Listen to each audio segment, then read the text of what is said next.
public school districts. So why are you going to... I mean, it's so bad that they don't need 2 high schools. They're merging the high schools. So why do you need to raise that taxes? Oh, that does look good. Wow. I'm telling you, man, is that not a huge difference or what? Damn, it's almost like somebody sitting in this specific chair staring at you right now had said this like a year ago. Almost.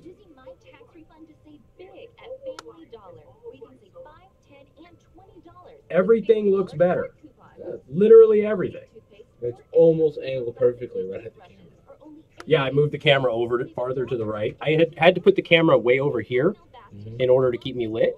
So now I can go over here and actually have both logos floating back in. See, I already got thumbs ups floating in here. Yeah, the corporate emails in the next couple of days are going to be really interesting. Because we were supposed to... that right there, we were supposed to get one of those behind me. Why don't we just read? Oh no, because that one's for the news. Well, we were gonna take that one and move it over, and then get a different backdrop for him over there. And then the consultant was coming to visit, and so they put a hold on all of that. Just never got restarted again. So I gave them till February, and it took me till March to get it. So I actually gave them an extra month. I think it looks fantastic. I'm like super happy with it. And then Joe thinks that I should sell the wall hang. This though is a flag. Making me I mean basically is a flag, yeah. I am super thrilled with it. I think Teespring did a fantastic job.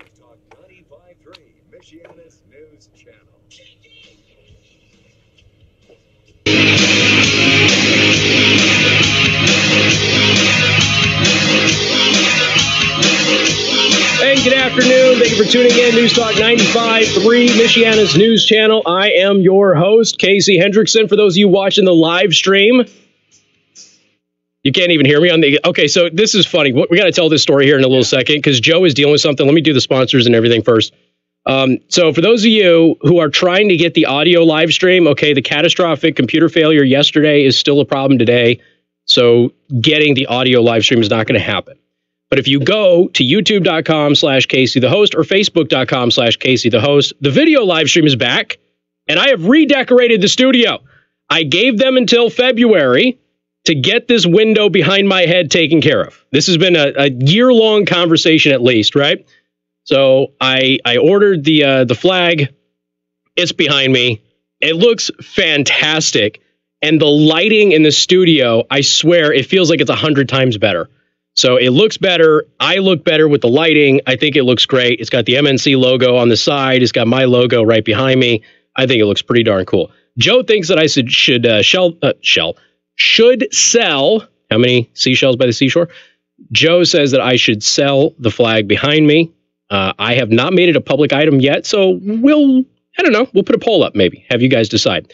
I do want to thank our sponsor, Second Amendment Arms and Range, located in New Carlisle. If you mention me, you get half off your range time. You also get 10% off in the store, and you get listener-exclusive discounts on firearms. Go to secondamendmentarms.net for more information. So Joe popped on, and he goes, I can't even hear you. I can hear you now, but it's really faint and kind of echoey. All right, so you went and got a sub sandwich. Where'd you go? I went an IOSB campus. They have this little sub shop called the Sub Connection. Okay.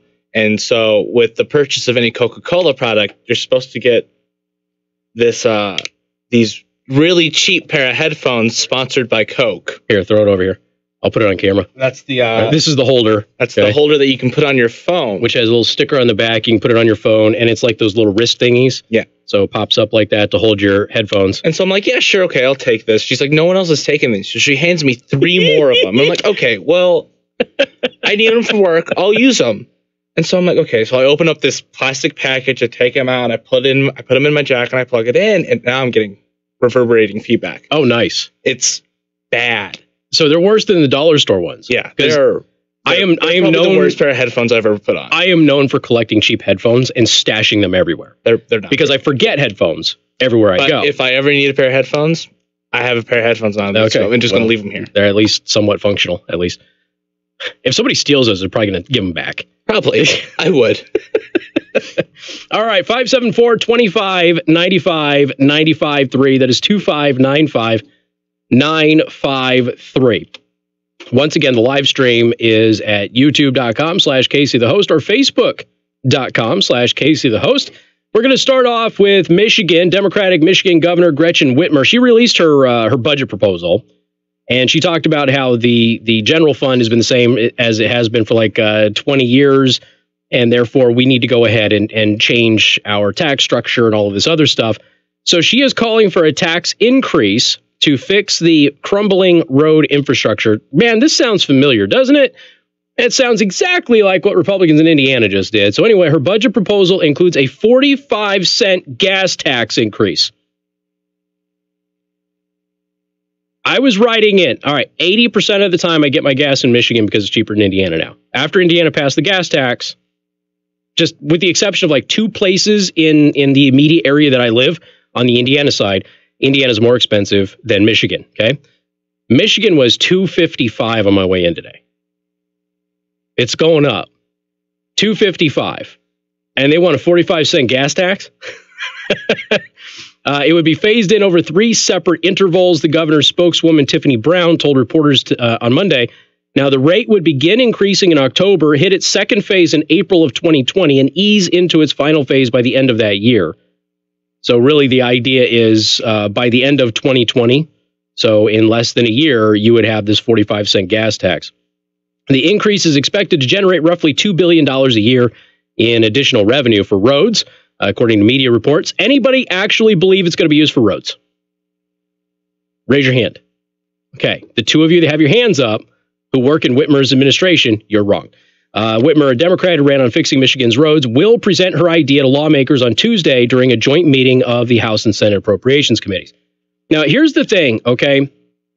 I don't have any animus towards her at all. I don't like a lot of what she says, but I also like some of the things that she says.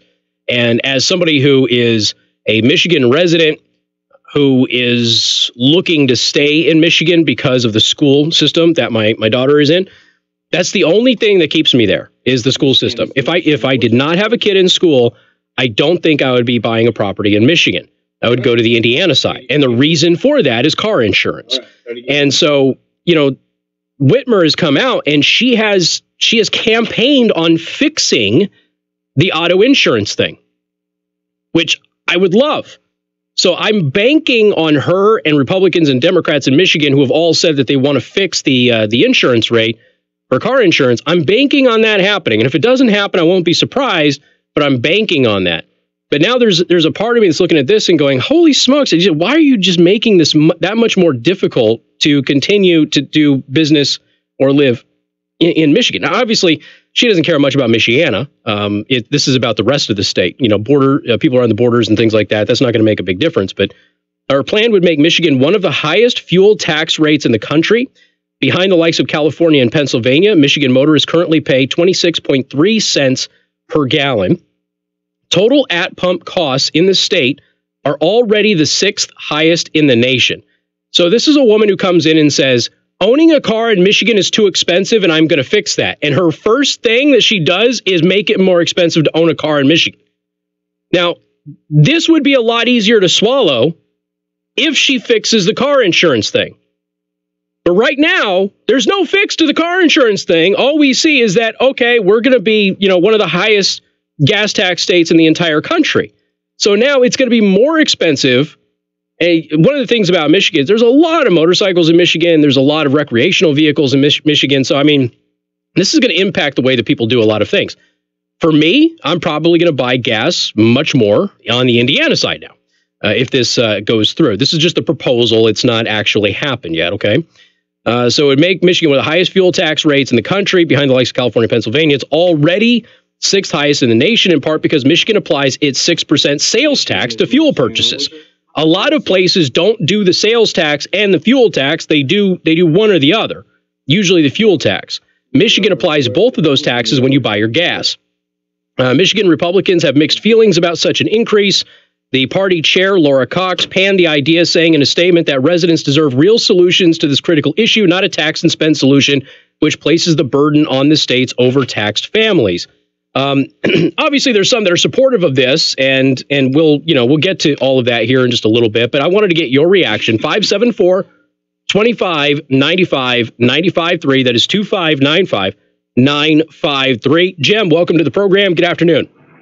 Yeah, it's about this tax on this thing. This is a tax on poor people because the way I looked at it is these people that are driving these Chevy Bolts and these other full electric vehicles, their car weighs as much as my car does. If they pay no fuel use tax, no road use tax whatsoever.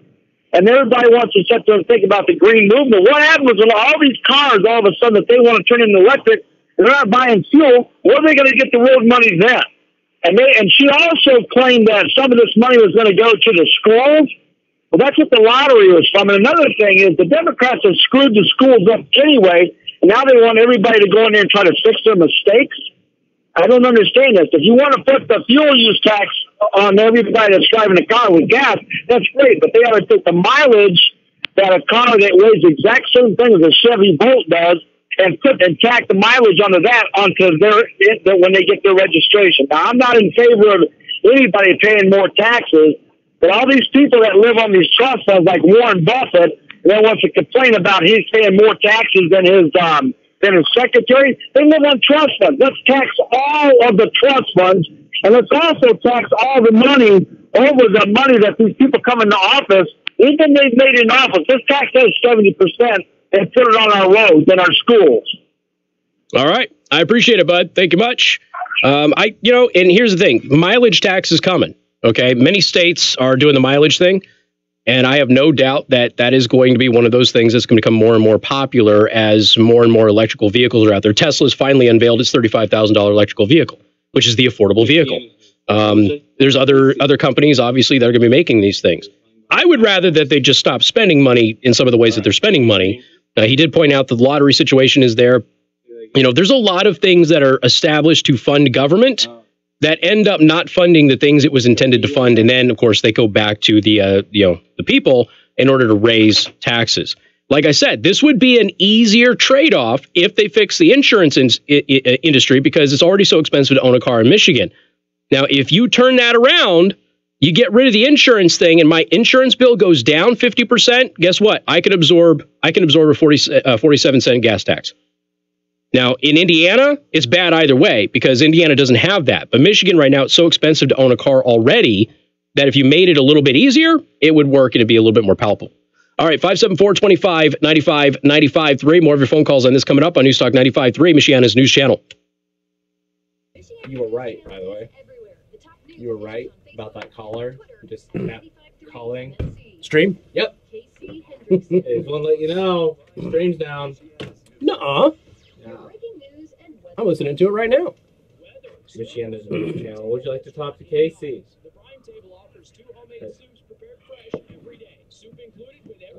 Can I get your first name, please? Rodney. I think it looks great. Look at the lighting off of me. It's the same lights we always use. Look how different the lighting is. I'm usually like a little reddish and shadowed right now during the day. And in the 4 o'clock hour, I kind of disappear. And then in the 5 o'clock hour, it levels out and gets good as it gets dark outside. And now, yeah, because like anytime if they would move, yeah. Blinded. So it looks so much better. My God! And the thing is that I mean, I'm gonna have to get a step stool in here.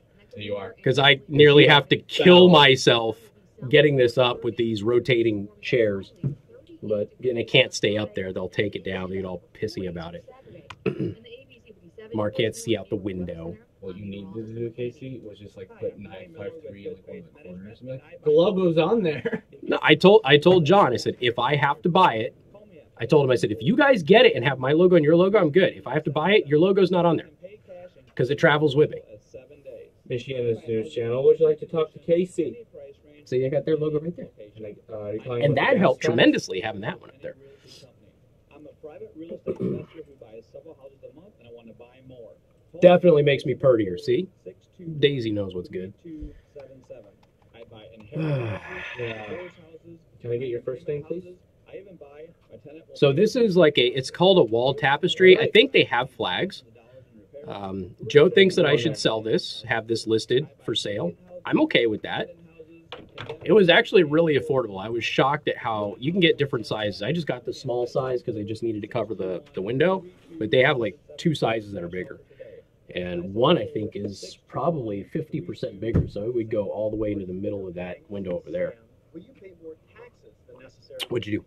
I didn't do anything. I put them on hold, and then I hung up. Oh, well, shame on you. You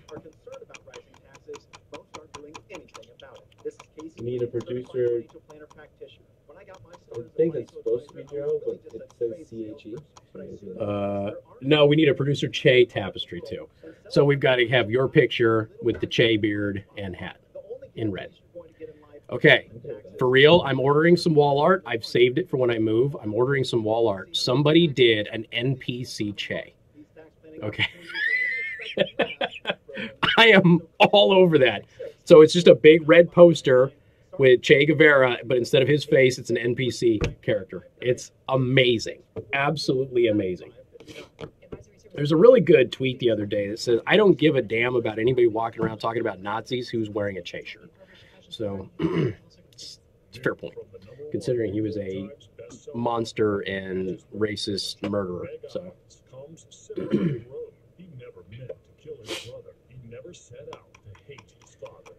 Okay, so I could probably turn these lights off. Maybe we'll test it. you want to hear how my schedule looks on the weekend right now? What's that? Officially, I'm free on Saturday.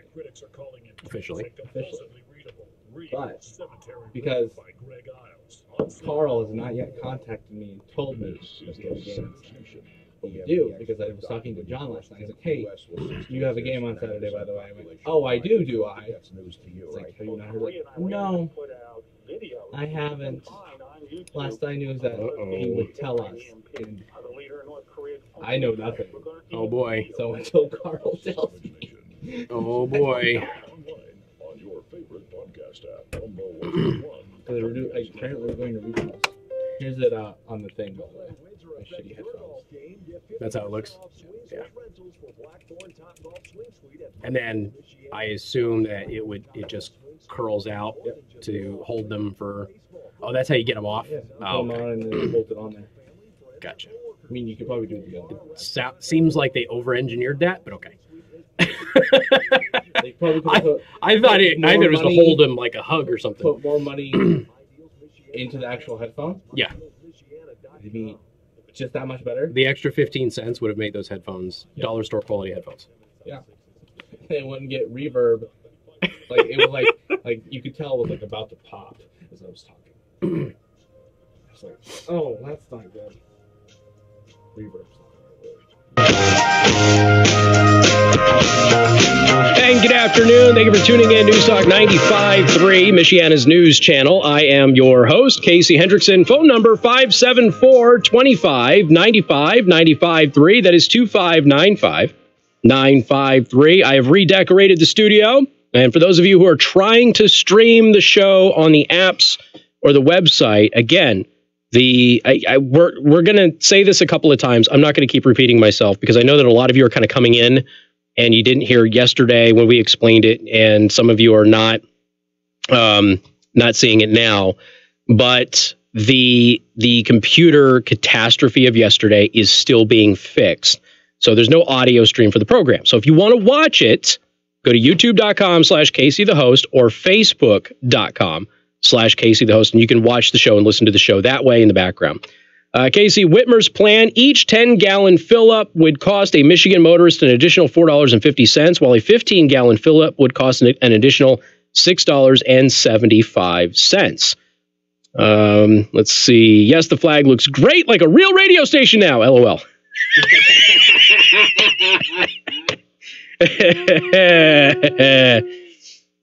They have talked about changing the no-fault insurance forever. All of the cost is in the injury coverage, and the majority of the people don't get seriously injured in auto accidents controlled by fat cats.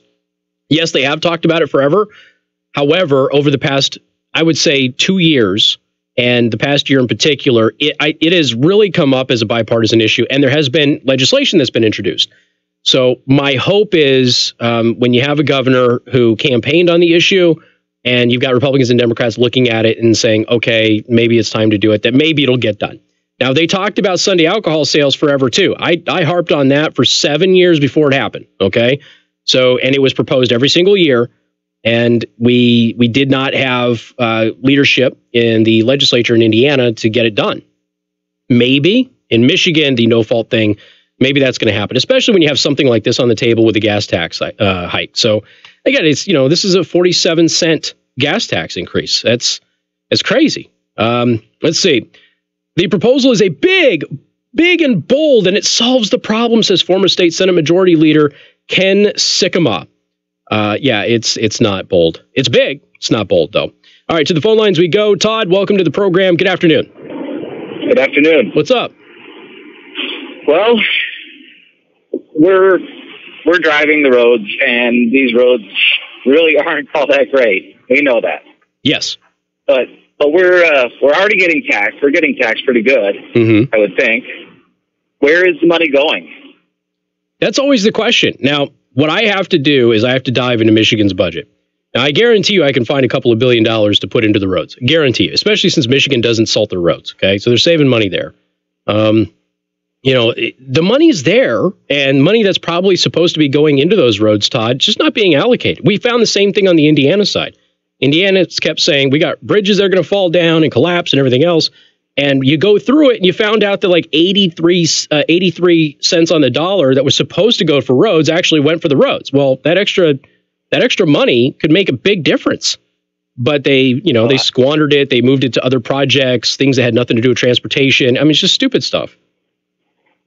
Well, I have two things to say on this. One, obviously, we do need the roads to be functional, but sure. I run a business that runs 5 trucks on the road, and that's going to hurt the bottom line, making me raise the prices of my services just for that. Yep. So that's going to hurt my company if I can't pass it all off to the customer, which I'm definitely not going to be able to. Sure. I mean, that's a decent amount. And two,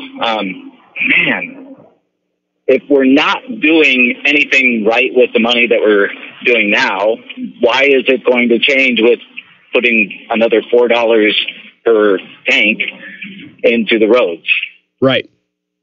That's the thing. They're saying it's going to give an additional $2 billion a year, which will go to the roads. They'll then say that that's not enough. We'll find out that $2 billion, which is just an estimate, won't actually all get allocated for the roads anyway. Some of it will get siphoned off into other projects. And in a couple of years, they'll say, you know what, in 2020, we thought we were going to have enough to fix the roads, but we don't, so we have to do it again. Or they're going to go after property taxes next. And it's just, they consistently do the same stuff over and over again instead of taking a look at it and going, hey, we're funding an awful lot of silly stuff over here. Maybe we stop doing that. And that's all. I mean, and Michigan has this. I'll give you a perfect example. So we've talked about the pre-K education in this country, right? So Michigan has a pre-K education program that is free to the public. Okay. It's not necessary, though, and it doesn't benefit any student beyond the 3rd grade. So why don't you just make that voluntary and charge a small fee for the parents who want to participate and then not fully fund it with the government and use that money, reroute it to the roads? Well, wasn't there a study done on that pre-K that shows that the kids that do pre-K don't have a benefit compared to every study except for a study done in the 1970s says that there's no benefit beyond the 3rd grade. Every single one. So everybody catches up. Correct. And the study that was done in the 70s was done in a limited environment with only a few students. So yeah, there's no benefit to the program. And like I said, my 6-year-old did the program, but she did it because she was begging us to go to school. She just wanted to go to school, so we did it. I would have paid for that. I would have happily paid for that. It's basically like free. It's childcare. Free childcare. Yeah, it's free childcare. That's what it is. And like I said, it's a good program. Don't get me wrong. I am not knocking it in any way. I think it was great for my kid to be in that environment, but there's no reason for it to be free. That's all. Right. It's that simple. So use that money. I mean, that's a lot of money too. So, hey, Todd, I got to roll, man. I appreciate the call. Thank you much. Thank you. And I'm just spitballing here, just out of stuff that I know as a Michigan resident. I mean, I'm sure that I could find a couple of $1 billion in the Michigan budget that could be siphoned off for roads. I'm almost positive of it. John, welcome to the program. Good afternoon. Yes, sir. My thought that some of this lottery money was supposed to go to schools and as well as highway repairs. Mm-hmm. Is that still not the case? Or Oh, no, it still goes there. It's just not enough. Now, what I have to do, like I did with Indiana, is I have to go and follow the money, which is going to take me a while to do, and figure out how much of that road money is still going to the roads. Because, a lot of it gets siphoned off into these other programs. I just don't know where those programs are in Michigan. I know in Indiana where it went. I know how much per dollar actually went to the roads in Indiana. But Michigan, I haven't been able to research all of that yet. Well, I'm really with this rate increase, it's really going to put a lot of hurt on a lot of people. Well, yeah, all of your groceries are going to be more expensive now. All of your merchandise is going to be more expensive. The companies that operate in Michigan, that's all going to be more expensive. Hey, guess what? St. Joseph County, guess who does your leaf pickup program? A company in Niles, Michigan. Okay, so where do you think they're getting their fuel? Okay, they're getting their fuel in Michigan. So that's now going to be a factor in the St. Joseph County government, too. So these are all things that have to be considered when we're looking at this. And like I said, I'm sure that we can get the money elsewhere. But I also feel if the governor wants to save face here, she needs to go to the legislature and say, all right, get rid of no-fault insurance. So if we're going to get these gas taxes, great, but we need to give them something in return and knock their insurance rates down because it's already the most expensive state to own a vehicle. So fix that, and then I think a lot of us will calm down a little bit because I'll take a trade of $200 on my insurance bill for 45 cents per gallon or 47 cents per gallon in taxes. Only because I'm a Michigan resident, that wouldn't be acceptable in any other state. But yeah, it's just it's nuts. It's way too much money. Way too much money. All right, man. I got to roll, but I appreciate it. Thank you so much. Take care. Thank you. All right. This is Michigan's supposed to be the state of the auto industry, and it's the most difficult state to own a vehicle. We got more coming up. Newstalk 95.3, Michiana's news channel. MNC News Time is 3:32. Time to check out Masters Heating and Air Conditioning online at mastersheatcool.com. Masters gets there faster.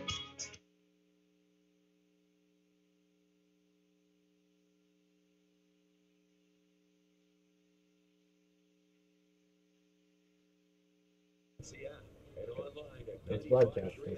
Somebody said no video stream on my texting, and I'm like, everybody seems to be just fine.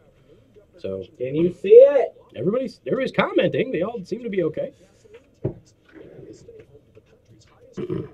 Well, if you don't have the tax, then you don't have the I don't know anybody against a tax for roads. The question is, where is the money that's supposed to go for the roads going? If 100% of it's going to the roads and the roads are still crap, okay. But that's not happening, right? With whoever's building the roads. Exactly. And Michigan roads are crap. They're absolute garbage. I believe it. It doesn't help that temperature changes also all the time. Right. It's not gonna go. And they haven't invested. So you have these countries that live in environments more harsh than ours, and they use completely different composites in the roads. Okay, it's more expensive, but it lasts 3 to 4 times as long. And here they're just like, well, we'll put the cheap stuff down and then patch it up because it saves us for these other programs every single year. No, just spend the damn money. Long run, people. Long run. This isn't that hard. It's not that hard.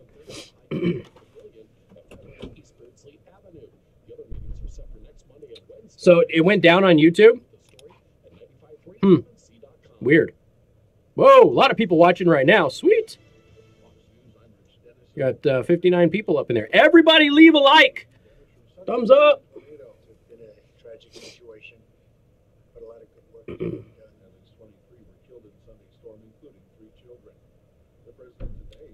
Check the roads in the UP. Okay, what's UP? Is that the mall UP?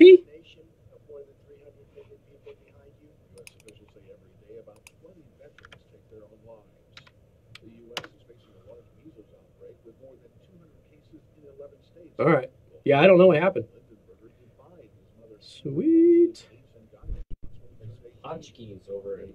Yeah, I meant to mention that there was punchkis over there. I'm not a big fan of them anyway. I don't. The whole jelly fill thing. I don't dislike them, but I think that the ones you get from the grocery store are not. I think they're the lowest common denominator versions of them. But yeah, I prefer I prefer cream. I'm not a big fan of the whole. Like, I like myself like a normal, basic amount with like your icing and everything like that. I'm typically that way. I like my sprinkles. I'm a little boring, yeah, sure, but donut though. Donut's a donut. There were some Upper last Peninsula. week. Okay. There were some last week that I had Mm-hmm. because there were some strawberry ones left, and John brought it in the box. Like, you can have these if you want. So I had one. I'm like, these are. I wasn't impressed. Okay. But I was like, yeah, I'm not a big fan of the whole jelly thing. But some people like them. We were just talking about, we were using Ponchkis as an example in my philosophy class. Oh, really? We were talking about the ethics of a person and how, like, so, like, you're like, oh, you have the right to not be discriminated against. So, like, we were using it, like, this is the only example I can remember for, and we use it for several things. Like, you have the right to not be discriminated against. So you have the right to go out and buy your donuts however you want, however many donuts you want, and not be discriminated against because of who you are. Like, this whole, it's weird. It's like there's a whole big idea to it, and that's like a weird shit off example. Because you were discussing. Sounds like you need a dose of Casey in your class. No, you're an a-hole. You get no donuts. You need Casey's crash course on No Soup for You. That's what you need. Rubberized asphalt, also known as asphalt rubber, is just rubberized asphalt. It's noise-reducing pavement material that consists of regular asphalt concrete mixed with crumb rubber made from recycled tires. Which, by the way, recycled tires are used in a butt-ton of aftermarket applications right now. It's being used for... Playground mulch is one of the best. Playground mulch, yeah. Although I totally disagree with that. It's nice and soft and cushy, but damn, you get high as hell when you're on those playgrounds. You do. And it just stinks a little bit too much for me. But I understand what they're doing with It's it. also cheaper. Much cheaper. But they're also doing it so you can get the material molds for this stuff, and you can pour it into your garage. So you have this rubberized asphalt garage floor that is way more resilient than the typical garage floor stuff that you do. Usually just trim it. And it's oh yeah, I'm talking about when you put the coating on it. Oh, yeah. What the hell? You know what I mean. Yeah. So anyway, it's the largest single market for ground rubber in the United States, consuming an estimated 220 million pounds, approximately 12 million tires annually. Use of rubberized asphalt as a pavement material was pioneered by the city of Phoenix, Arizona in the 1960s because of its high durability. Since then, it has garnered interest for its ability to reduce road noise. So I wonder if those are the roads, like when I would drive into Arizona, all of a sudden you'd be on a road and it was just like super smooth and quiet. I thought they were just new roads. Maybe it was this stuff. It might be. Maybe getting. But yeah. I have a lot of new aftermarket stuff too. Let's see. Really good stuff. Control F. Let's see if there's something about snow or ice in here. Nope. Because Dean was saying that they use that in the Upper Peninsula in Michigan, and they don't have pothole problems. So, how does it hold up against super, like, going from, like, well, most recently are, like, 40-degree weather to our negative, and then back up to 40 again? Because that, like, 80-degree difference is not good for anything. If you're in the Upper Peninsula of Michigan and it's working. True. But, like, did they get hit with that cold snap like we did? Like, that's the question. Well, it's the Upper Peninsula. I would imagine it's colder. Right, but does it have that very, like, that quick temperature? I don't know. Because that can ruin your roads a lot faster.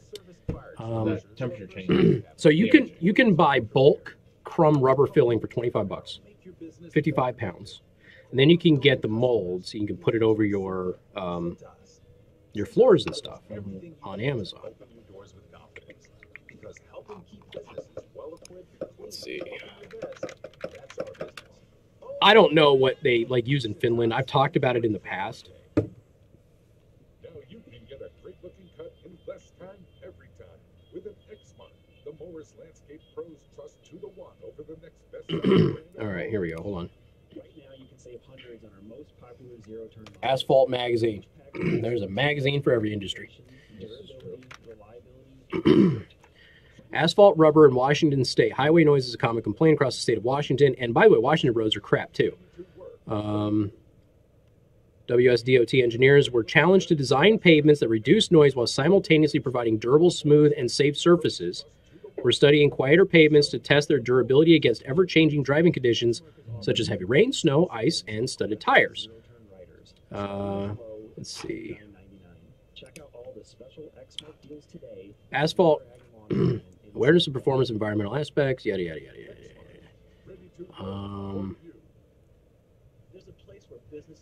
Asphalt rubber resists rutting, aging, and cracking, and it helps make roads safer by improving skid resistance and reducing road spray. It's quieter. It adds peace and quiet to the neighborhoods. Let's see. This will help to dispel the myth that asphalt rubber is only for warm climates, which is completely untrue. We know the projects in Denver, New Jersey, and Washington State will clearly demonstrate the durability of AR in cold climates because it was demonstrated in Flagstaff, Arizona. Flagstaff gets cold. Flagstaff is like here. It'll go from 10 degrees to 80 degrees, like within a day. And it gets 100 inches of snow per year. So it's been used in Flagstaff, Arizona successfully, according to the CEO of EcoPath, who makes asphalt rubber blending. So the people who make it say that this rubberized asphalt really works in those conditions. I mean, considering you're not paying for all the other upkeep, long run. So But they're not interested. do it. I don't even care. We know what we have now doesn't work. Do it. I don't care. Just do it. That's fair.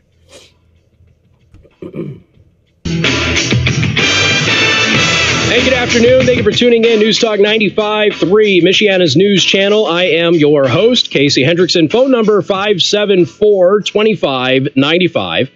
95.3. That is 2595953. You can also send a text message to 45364. Please put MNC at the beginning of that message. And I do want to thank our sponsor, Second Amendment Arms and Range. Once again, if you mention me, you get half off your range time, which means you can shoot for twice as long for the same price. You also get 10% off in the store, and you get listener exclusives on firearms. Go to secondamendmentarms.net for more information. So somebody in the live stream said that they use this rubberized stuff up in the Upper Peninsula, which they educated me that was the UP. I didn't know what the UP meant. I did not know that. No, I had no idea. So then they made fun of me because I've been here for 7 years and didn't know what UP was. And I was like, the mall? I was like, the mall parking lot uses this rubber? I was like, huh. So anyway, they said, no, this rubber asphalt blend. And so I looked it up, and all of these, so when you drive into Arizona, most of you know I'm from the desert. When you drive into Arizona, they have some roads that are like really smooth and quiet. I always thought that those are just new roads. It turns out they might be asphalt rubber roads because Arizona has basically been spearheading the effort to use this, because this rubberized asphalt, which you can buy, and I know that people have been doing this for their garage and their driveway. You can buy this stuff, the pellets in bulk. It's like ground rubber, and you pour it into molds, and it looks like it's pressed concrete, but it's an asphalt stuff. And it's much better than the epoxy that you put on your garage floor and that sort of stuff. So it's way more resilient. But these roads are extremely quiet. And we talked about Washington State banning studded tires, right? Well, rubberized asphalt prevents the damage that comes to roads from studded tires. So Washington State is trying this out as well, which is kind of interesting. So Washington State is testing something that would be impervious to the studded tires while banning the studded tires instead of just going over to the new thing. Okay. Politicians are dumb, right? So they were saying on the live stream that they use this in the Upper Peninsula, and they don't have an issue with the potholes that we have. The manufacturers of this rubberized asphalt, and again, you can all buy this on Amazon if you want to. I'm sure there's other suppliers. I just found it on Amazon. And you can do projects yourself, which really work. But this stuff, plus we're recycling old tires, so we get rid of a huge environmental concern if you're concerned about that with old tires. And you can now turn it into something that works on the roads. Oh, and is better than the crap that we're using right now, which we all know is garbage. Okay. Everybody knows the roads in the US, the stuff that we use is trash. Other countries who have similar weather as we have here have better roads than we have. They repair them less. They invest in those roads, and we just still do the cheapest thing that we can possibly do. And we have potholes every single year, and it's a giant mess.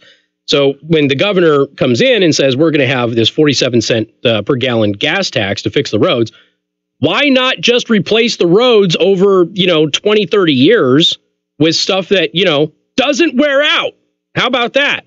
Or is more easily patched. I did watch a documentary about these road things. It was a year or so ago. I remember coming onto the show and talking about it. There are types of roads that you do where you can patch the road now, and it's not a simple pothole patch like we typically see, but it's designed for you to be able to put a thing in there and totally replace that tiny little section of road, and it's as good as the brand new road. So it's not just like a little tar patch that just wears out again. It's not like that. So there's plenty of technology out there to fix the roads. It's just that in the U.S., man, nobody wants to spend the money for it. Everybody wants to go on the cheap. But this asphalt rubber stuff, the manufacturers are saying we have had great success in inclement weather that goes from hot to cold, hot to cold, hot to cold really quick in Flagstaff, Arizona. Now, for those of you who are not familiar with Flagstaff, Arizona, Flagstaff is very similar to here, where it will go from extremely cold, snowy, and icy to extremely hot really quick. So that's what causes some of the cracking and things like that. And the company that has the contract for Flagstaff, they say that they have had tremendous success with rubberized asphalt in Flagstaff, Arizona. Well, if Flagstaff, Arizona, which has a very similar climate to here, Flagstaff, Arizona, if it's working there, then why not try it? You know, you don't have to do it on a major road. All you have to do is do it on a highly trafficked, small section of road. Test it. Just see if it holds up next to the stuff that you're still doing. So repave a road, put the new rubberized asphalt stuff in there, maybe try another little test section here. The same road. Do it on the same exact road so you have the same traffic on the same road and you can look at them side by side and figure out which one's best. This is not that hard. Remember the old Nextel commercials where they had the fire department take over Congress? And this was when you had the push to call thing. And they got together and they solved like all of these big problems with common sense stuff. And then they break for lunch. It was like, okay, they're done. We're just go back to work. This is the stuff that we need to have happen. All right, we got more coming up. We'll take your phone calls on this again on Newstalk 95.3, Michiana's news channel. Hendrickson. Is that the same commercial that had like the loggers do divorce court and whatnot? I don't know if they did the loggers with divorce court. So they did. Firemen were doing Congress. They had some other ones, with just like blue collar jobs. Well, yeah, you fixed all of the problems in the country. All right, just cut everything in half. And like, what do we do with the dog? Like y'all and like, hey, what do we do with the dog? Yeah, I remember that commercial. I don't remember if it was Nextel, but I do remember the commercial. Yeah, those were funny.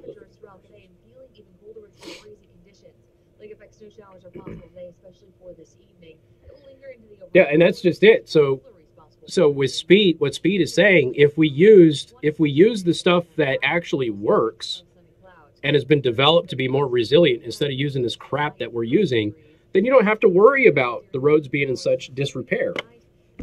I mean, you know, there are cities around the world that have heated roads so they're never icy. Seems like something we should probably invest in, right? Like the bypass would be a prime example of why you should use that. You have the additional benefit of this asphalt rubber. I don't know how many of you heard me, but they were saying your stopping distance on all vehicles is way shorter because there's more friction. So you have rubber on rubber, and it just, I don't know, just seems like basic stuff, folks. And here's the thing, you don't spend a lot of money testing it. Like if you were to take M51 and you're to do a section in normal road, okay, we'll just repave it. Then we do a section in the asphalt rubber, do a section in this other stuff, maybe they use it in another country, this other new technology that's out there. You have the same exact traffic going across the same road, and then side by side, you're like, okay, you know, after like 2 years, cool. This one looks way better than the other ones. Let's go with this one. Just seems like easy stuff, but that's just me. Philadelphia mayor signed a ban on cashless stores. You're dealing with Wow. professionals, and they absolutely love what they do, and they want to help you and take care of your needs. People. Whether it's a small job or whether it's a $5,000 or $10,000 Better job. ban Thanks, Happy. stores then too. T-shirt to feel like you're my $10,000. And what? Ban what? Ban cardless stores I too. honestly believe one of the most important things in Oh, yeah. business Yeah. is taking care If of you're gonna ban cashless stores, you might as well ban both. that their job To have both of them. to us. From raps to So they're trying to say that people in poverty can't get a card? I mean, they know that that's bull, right? signs of the Like, that is completely untrue. I had no credit and $500 to my name when I opened a bank account. You can go get a friggin' card and preload it from your bank. Yeah, it can be secured. You don't even have to have an unsecure card. Yeah. This is not... Let me guess, the mayor's white. Probably. Assuming black people can't get cards. Probably. Okay. That's what, it's the same old... the story that you brought up like 3 times since I've been... Let's see, they went to Harlem and asked something. They went to Harlem and surveyed white people, and then they went to Harlem and asked them about the same question. Ami Horowitz. Ami Horowitz did that. The voting thing. Do you know where everything is? Where you registered? What white liberals think of black Americans. Yeah. Ami Horowitz. Yep. It was a great video. He did like a follow-up to that. Somebody sent me a link. Oh, cool. Is it a worksheet? Wait, no, because he was proving a point. He was proving a point. Yeah. Okay, never mind. You know what else Ami Horowitz discovered? He went into some of these Syrian refugee things because they're not Syrian refugees. They were migrants. 80% of the Syrian refugees were not from Syria. And he found ISIS recruiters there. And he gave it to the government. ISIS were recruiting all of those people. And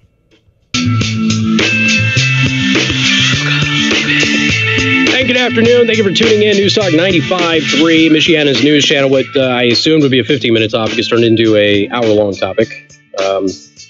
I didn't think, you know what? When I got into this industry, I didn't think I would get this butthurt about roads. I feel like this is, I mean, it's an important topic. Don't get me wrong. I just didn't assume as a radio talk show host that every time I talked about roads, that I would get this uppity about it. But I am. So anyway, a couple of people sending me text messages here. The ground-up tires used in playgrounds is dirty, smells with some of the gasoline or flares can set fire, yada, yada. Okay, I am not a big fan of the ground-up tires on the playground. I get why they're there. They're soft. It's certainly a safer thing than the standard. It's more cost-effective than the spongy, other rubberized stuff.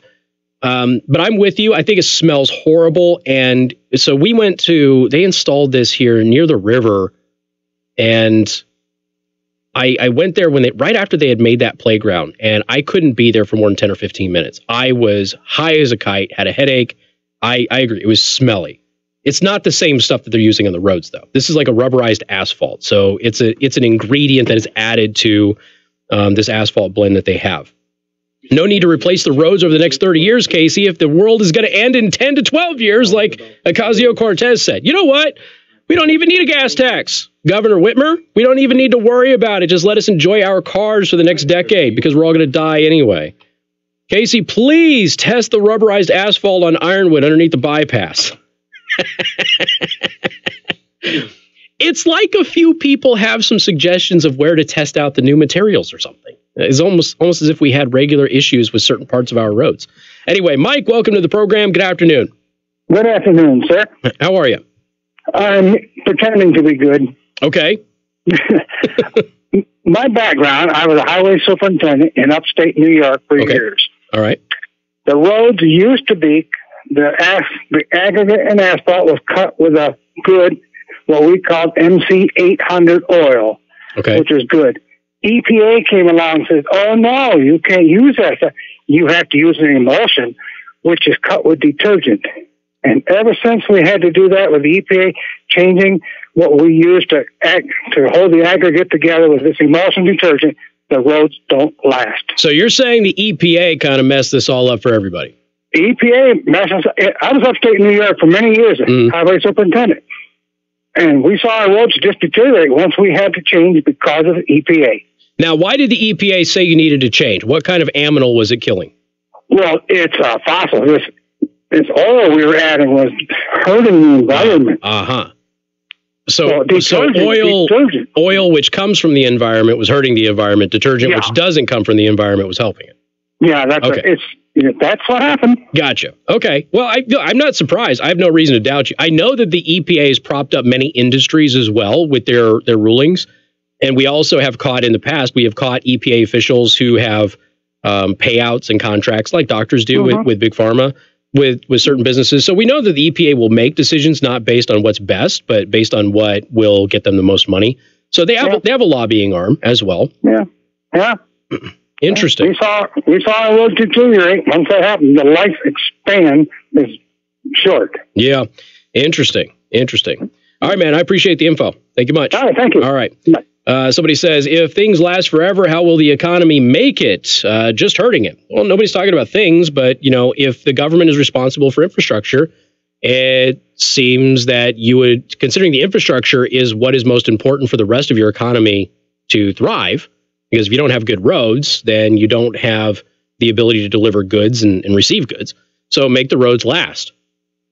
We've got to keep in mind, there are businesses out there that obviously contract with this stuff, but we're all also continuing to grow. So there's new roads always being built. So there's always going to be work for people to build new roads as we continue to expand as a population and that sort of thing. When I was in Vegas, when it was growing, there was something like 35,000 new roads in the city every single year. It was some ridiculous number, right?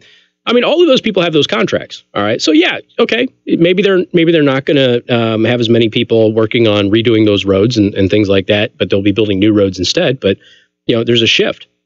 There is not an argument for allowing the roads to continue to suck, because what you're doing there is you're also damaging the economy, because look at what's happening now. So we've got new taxes coming in on roads that makes goods more expensive, which means people have less discretionary income, which means people spend less, which means the economy overall suffers as a result of it.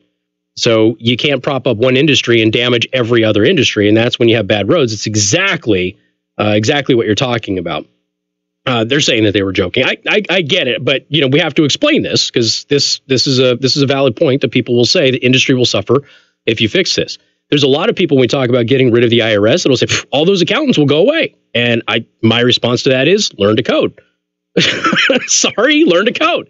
Or become a certified financial planner instead of just becoming an accountant, and then you can advise people on how to plan for their retirement. This is not that hard. Things die. Industries die as technology advances. But I just said that person who sent me that text, they said that they were joking, but it was a valid point that will come up. There's a lot of companies out there. Well, geez, that's where I make my money, by repaving these roads. I have the government contracts to do that. Will I go under? Maybe. If you don't adapt. Sorry.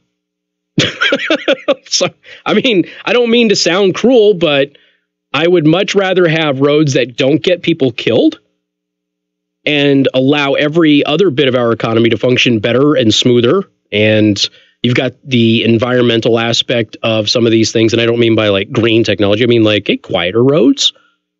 So if you have a house next to a road, all of a sudden it's not a huge liability for reselling your home and your home values. Now, maybe it's impacted less because you can't really hear the traffic outside. That might be nice. Just little stuff. Casey, can we just buy more Domino's pizza and let Domino's take care of the roads? You realize that Domino's Pizza has done more for roads than governments in the entire country over the past 2 years? You realize that? And I'm not talking dollars and cents. I'm talking about Domino's going, all right, we've got a real problem. Let's fix it. So Domino's Pizza awards these $5,000 grants to various cities, okay? And South Bend got a $5,000 grant to go ahead and fix the roads. So Domino's Pizza gave $5,000 to South Bend to fix the roads, and South Bend said, hey, thank you so much. We're not really sure how many roads we're going to be able to fix with this, but now I know that if I had $5,000, I could fix a lot of roads. It might only fix them for the season, but I could fix them to where they're not dangerous. I told you the story about this guy in India. His kid died because of a pothole. Now in India, obviously the traffic is terrible. It's still a third world country, in spite of us, having a lot of brilliant people that come out of India. But it's a third world cesspool, okay? And they have a lot of potholes, bad traffic. A lot of people are on mopeds and motorcycles and things like that. So this guy's son died from a pothole. So this guy goes around and fills in potholes in his spare time so that other people don't die. Now, of course, you would be arrested if you did that in the United States. You can't do that. But this guy's doing it because the government's not doing it. Well, the government's not doing it now. Do you remember, was it 2 years ago? We had that road behind the UP Mall that was falling apart. You literally had an abyss going down into the depths of the earth on that thing. And I talked about it for several weeks. And then finally, ABC 57 did a story on it because ABC 57's office studios are right there. And cars could disappear. If you had a motorcycle, you were not going down that road. You would die. It was that bad. And it wasn't planned to be filled in for like 2 years. Because of the media pressure, we got them to fix that road. Okay, it happened. But it's falling apart again. It's been like 2 years. So it just seems like we need to stop doing the same thing over and over and over again. We need to invest in some new stuff. And maybe this rubberized asphalt is the solution. Maybe it isn't, but you got to test it at least. All right, we got a lot more to talk about. I didn't expect to do that for a whole hour. Go check out the live stream, youtube.com/Casey the host. We got a new backdrop. We'll see you in just a couple of minutes. Oh, wait. 59.50, not 59.59. Yeah, that'd be bad. Your top stories right now, Mr. Brady, Fox News, the California Attorney General. Oh, it's funny. So, you remember when remember when Pete's book was almost a bestseller, and you remember the local media push, and Pete Buttigieg's book is almost a bestseller. It's so close to being a bestseller. Go buy his book. Local media pushing for people to go buy his book so it would become a bestseller. So there's a bunch of people bought his book and never read it, just so they could say that it's a bestseller. Yeah, every author and his mom is a bestseller. It's like, okay. And it's also hard to get published. Have you been watching this Steven Spielberg versus Netflix thing? Oh, have you been watching this? Kind of. And my God! I saw a tweet that said Spielberg hitting on streaming services. He thinks like they art teachers being like anime is not an art style. That's funny. Yeah, that's really funny. It's hilarious. Because he's saying that because they're not in theaters, that they shouldn't qualify for Oscars. Which is bullshit. Which is complete bullshit. But online content's unrated. But beyond that, I said, all right, using his logic then, you should have to be one of the top 10 grossing movies of the year in order to qualify for an Oscar. Agreed. Because being in 1,000 theaters and nobody seeing your movie should also disqualify you from an Oscar, and that's who wins the Oscars the most. Yeah. Films that nobody's heard of and nobody's ever seen. That's bull. So Netflix had a really good response. We'll probably get to it today. How did they respond? Did they tweet at it? They issued a press release. They actually sent a press release, and it was actually genius. Probably on their page. Yeah, I've got it. I'll go over it. Bullshit. But that's the thing. It's like, how threatened are you? You're Steven Spielberg, first of all. Yeah, one of the. But how best, threatened are you? One of the best actors, one of the best directors of our time. Correct. You are so threatened by Netflix. You know why? He probably went, "Hey, I have this movie pitch," and they declined it.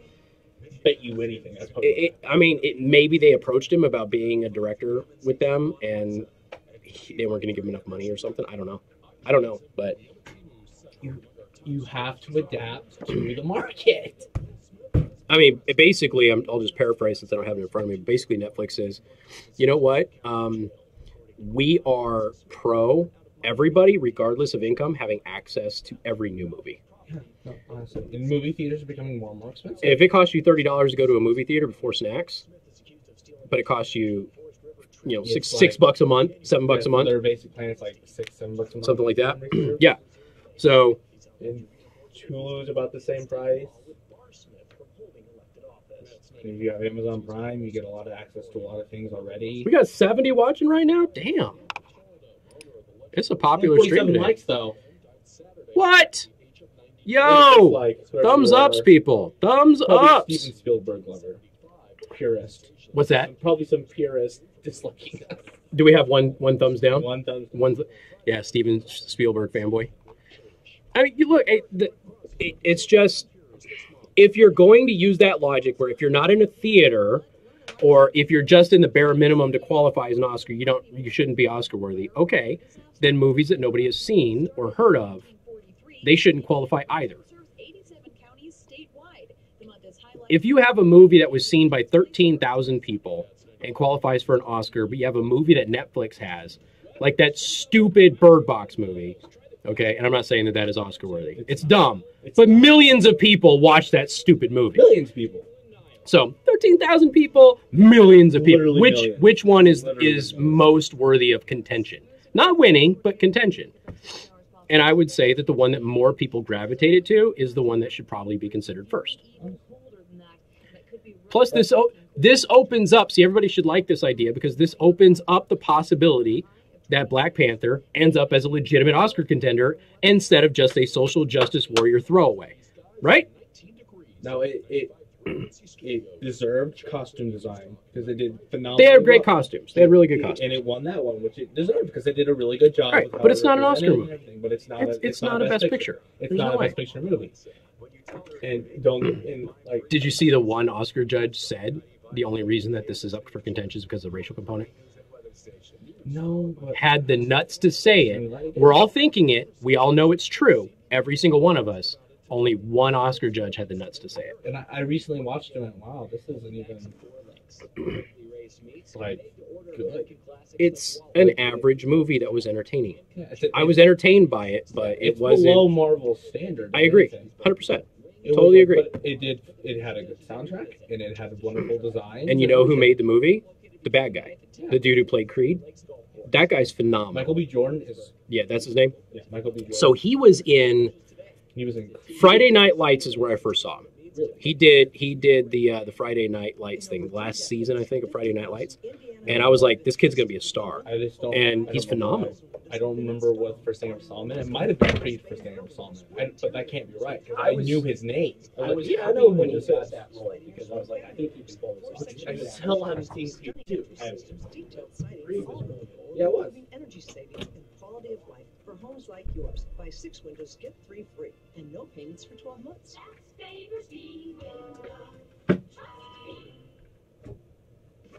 How can a fully stocked restroom improve your image? How can serviced fire extinguishers or a first aid cabinet make your employees more prepared? How can comfortable work apparel make your business more productive? For over 1 million customers, the answer is simple. Cintas. Cintas delivers everything you need to open your doors with confidence. Because helping keep businesses well equipped, clean, and looking their best, that's our business. Yeah. Get Cintas. And Seen him get in ready for that. Monday. Seen him Creed. But he did such a good job as the bad guy that I think he made that movie. He was in, oh yeah, he was in Fantastic Four. The shitty remake.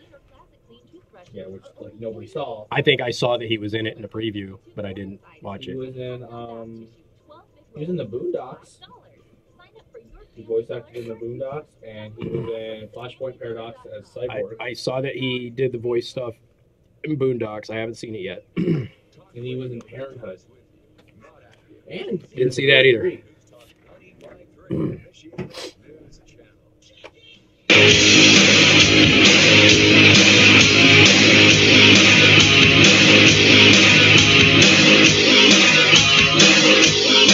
And good afternoon. Thank you for tuning in. News Talk 95.3, Michiana's news channel. I am your host, Casey Hendrickson. Phone number 574-2595-953. That is 2595-953. Somebody said the one thumbs down that we have on the live stream is there an hour ago. So before we even started the show, it was like thumbs down. We have a lot of people watching the live stream right now. First of all, I want to say thank you for doing that. We have been trying to grow the live stream quite a bit, and we have done a pretty good job of that.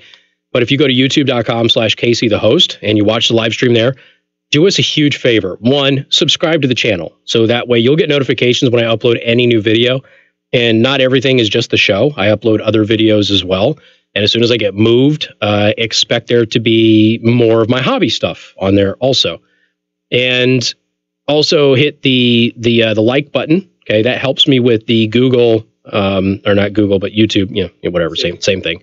It helps with the algorithm to get discovered. And since we know that YouTube and Facebook do the deboosting of certain channels, the more you mess with their algorithm, the easier it is for us to get noticed. If you just watch and you don't interact in any way, shape, or form, it doesn't help us a lot. Views don't matter when you're on YouTube as much as the interaction does. So if you give a thumbs up or you comment or something like that, it really helps propel us into being discovered. Now, we had somebody from Seoul, South Korea the other day watching the show because we were talking about North Korea. And that only happened because of the way that you guys were interacting with the channel. And we appreciate that. So please subscribe to the YouTube channel. Hit a thumbs up. If you hate my guts, whatever, thumbs down, doesn't matter. And also click that bell icon to get notified of new uploads. And if you're on Facebook, I think you can only watch if you're a subscriber of my page anyway. But also do the thumbs up thing, and you can interact with it. The graphics for your little hearts and thumbs ups and things like that float across the screen. Try to make that a little enjoyable for Facebook, since we don't pay as much attention to Facebook during the live stream, but we appreciate that. There goes one right now. Thank you so much. And spread the word, share it with everybody. All right, 574-25-95-95-3. That is 2595-953. You can also send a text message to 45364. Please put MNC at the beginning of that message. All right. Joe was watching the news today, and they had a thing of yellow states, and he said every one of those yellow states is stupid. That was the states that were allowing people to opt out of vaccines, right? Now, there are exceptions. Obviously, there are allergies. There are some religious components where you have to opt out. But in general, we know the vaccines are pretty darn good. We also know that there's been a lot of bad vaccines, too, that have been pulled from the market, and that has to be acknowledged. The problem is that because of the bad vaccines that have been out there, and there have been many, the bad vaccines that have been out there, there is this huge anti-vaxxer movement that has kind of developed. And a lot of that is predicated on this thought that maybe they're a cause for autism. There's a bunch of other reasons that are kind of listed as potential causes for autism that actually kind of make more sense. But when you have some parents out there, they go, my kid was totally normal, they got a vaccine, and then they weren't. Okay, so maybe there's an allergy component as opposed to it being a vaccination issue. There's a whole host of things that it could be. But it spawned this anti-vaxxer movement. Well, there's been a 10-year study now that got published today. This is why they were talking about that, Joe. A 10-year study of more than 650,000 people that was published yesterday. I guess it was published Monday. This is not a slouchy study. You have 10 years, 650,000 people. This is not some dweeba somewhere in a college university surveying 120 people, okay? This is 10 years, 650,000 people. This is a really good sample size. So it was published on Monday. It showed no evidence there's a link between autism and vaccines. You shouldn't be surprised by this. Now, they did specifically list the vaccines for measles, mumps, and rubella, okay? Now, rubella, there's a lot of people that are allergic to that vaccine. So the rubella vaccine, there's a lot of allergies that are associated with it. And, I said, my daughter's got an allergy to one of the things. We thought it was one thing, and we ended up finding out she got a cocktail, and it wasn't the main thing that it was for. It was one of the smaller vaccines that was in the part of the cocktail. I don't remember what it was. My wife knows. But so she's got an allergy to one or two vaccines are out there. So we get an exemption every year because of those. Luckily, she doesn't have an allergy to measles or mumps. Okay, so we can get the big stuff taken care of because both of those have made a comeback in the United States. We're also seeing a lot of mumps in the illegal immigrants being held in the southern border. Lots. That survey actually came out from DHS, I think it was last week, where they showed a large number of illegal immigrants are showing up with mumps. And part of the reason that they're coming to the United States is for treatment. Okay, they want the mumps taken care of because they can't get it taken care of in Mexico. So the paper was published in the Annals of Internal Medicine a day before Tuesday's Senate Health, Education, Labor, and Pensions Committee, that's the HELP Committee, hearing on vaccines and preventable disease outbreaks. Witnesses are set to include Ethan Lindenberger, the teen who was vaccinated against his parents' wishes, and a study released Monday looked at Danish children born between 1999 and 2010 and tracked vaccination status, autism diagnoses, sibling history of autism, and other risk factors, according to the Washington Post. Now, immediately, there is going to be a backlash. I'm sure there already is. I haven't looked in the anti-vax community that says, well, this is these are the Danish. So we're talking about Denmark, and everything that they do is different than us, and it's only American vaccines that cause it. I'm sure that will happen. The measles, mumps, and rubella vaccine in question is a 2-dose course that the Centers for Disease Control and Prevention touts as 97% effective. And the Danish study comes nearly a decade after a British medical panel cast aside Dr. Andrew Wakefield's research linking vaccines to autism, citing callous disregard for research practice. And the doctor also failed to disclose financial interest in making such claims, according to the Washington Post. Now, Americans have a problem with scientific research. And I'm going to play, I don't know, maybe I'll do it in the next segment. I'm going to play the video. Remember me telling you about the 3 individuals who submitted all of these false research papers to all these social justice science journals, and they got them published. And then I told you that the university is trying to fire one of the professors who was responsible for that. Well, John Stossel sat down and interviewed them. And it's a really good interview. It's longer audio than I would usually play. It is 6.5 minutes, and I think it is worth every single solitary second. I'm not going to play it right now, but maybe in the next segment, I'll ask Joe how much time I have when I actually come into that segment, because I have to hard break out, but we'll see. So I'll play it today because I want you to hear it. And there's a lot of these so-called scientific researchers that have this huge financial, it's not burden or not impact, but they're getting paid to basically formulate their opinion. The sugar industry was responsible for our bad diets. They're responsible for the food pyramid. The sugar industry pushed bad health suggestions on our government. We know that there was a monetary investment with the researcher at Columbia who published garbage research, which changed all of our school lunches with the Michelle Obama Let's Move initiative. And we know that there's a lot of scientists that get paid to do the work and come to the conclusions that they come to. A lot of those scientists, which we have uncovered, are tied to global warming. So it's kind of interesting to me that when we're talking about vaccinations, the media is real easy to point out that, you know, people who come out there against vaccinations, they find the financial incentive for them to do that. Okay. Shouldn't we find the financial incentive for all researchers then, and at least disclose it and let the people decide what is and what is not legitimate research? That's it. Fair enough. It seems pretty easy. Yet many parents still feel vaccinating their children against these preventable diseases, and it is creating big risks. More cases of measles have been confirmed in January and February in 2019 than all of 2017 combined. So not looking good. So one of the biggest studies on it ever done, and 10 years, 650,000 people found that those 3 vaccines do not lead to autism. Okay. Now, there'll probably be a lot of people out there that go, well, there's other vaccines that could lead to autism, and the fight will continue. All right. We'll see if I have enough time to go ahead and do that. Play the Stossel interview. 6.5 minutes is what we need, Joe. Coming up in just a few minutes on 95.3 MNC. Casey Hendrickson. Before it'd be 20, we should have enough time. Okay, because we'll come back at like 21-ish. Okay. And we have to break at 31, right? Yep, 31. If I'm a little late, I'll let it go. But I try to get as close to 31 as I can. So bitter cold temperatures throughout the day and feeling even We worse should in have freezing enough conditions. time. All right. You could talk for like 2 minutes to set it up and then go into it. I think we should have enough time. Yeah, because I think this is, even though it's a story I've been talking about for months, the fact that he got them to sit down and do an interview, I think is big. So, You're queued up if you want to go ahead and read it. okay, there we go.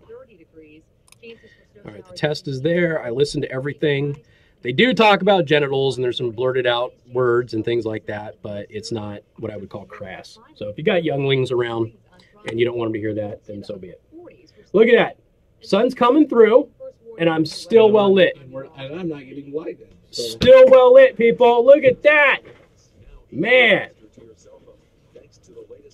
It's the little thing. All right, let me fix my chat. I got all excited, and I forgot to re-up my chat. I'm sure that a lot of people are listening today with the live stream because of the audio stream being down. I have no doubt. And like I said, we're appreciative of that, and I advertised at the beginning of the show. If you're looking for the live stream, go here, and at least you get something. But hopefully, you will decide to stay, because our banter during commercial breaks is far more entertaining than some of the other stuff. Have a good time. Yeah. That's the only reason I haven't quit yet. See, there you go. A joke. A joke. Sure it is. Oh, that's why. Whoever your representative is, David. This, Your state senators and your representative. the little round metal thing on here in the bottom, the joint is broke. So, Fun. Which also reminds me, damn it, David, I didn't mail your knife. I fixed David's knife and I didn't mail it. So, sorry. I'll get it out tomorrow. I'll put a note in my phone. that is the shortest 31 break I've ever seen. 25 minutes long. Yeah. Yeah, we had a short one on Monday too. Keep an eye on my live streams for me, or my live reads, please.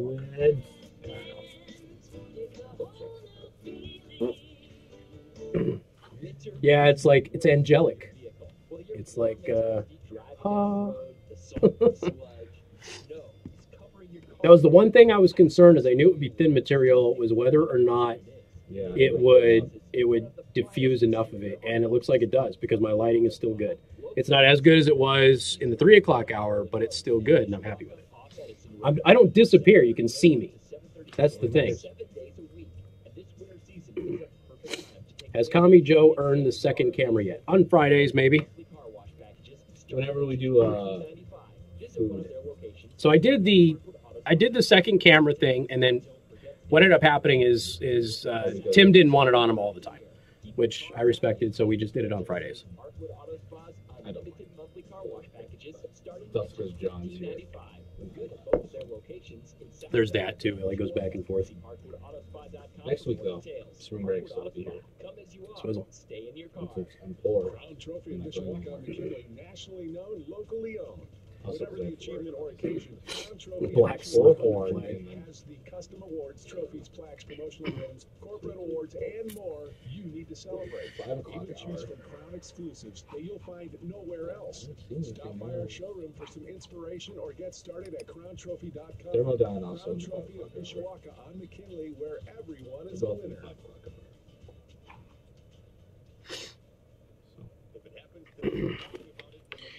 All right, here we go.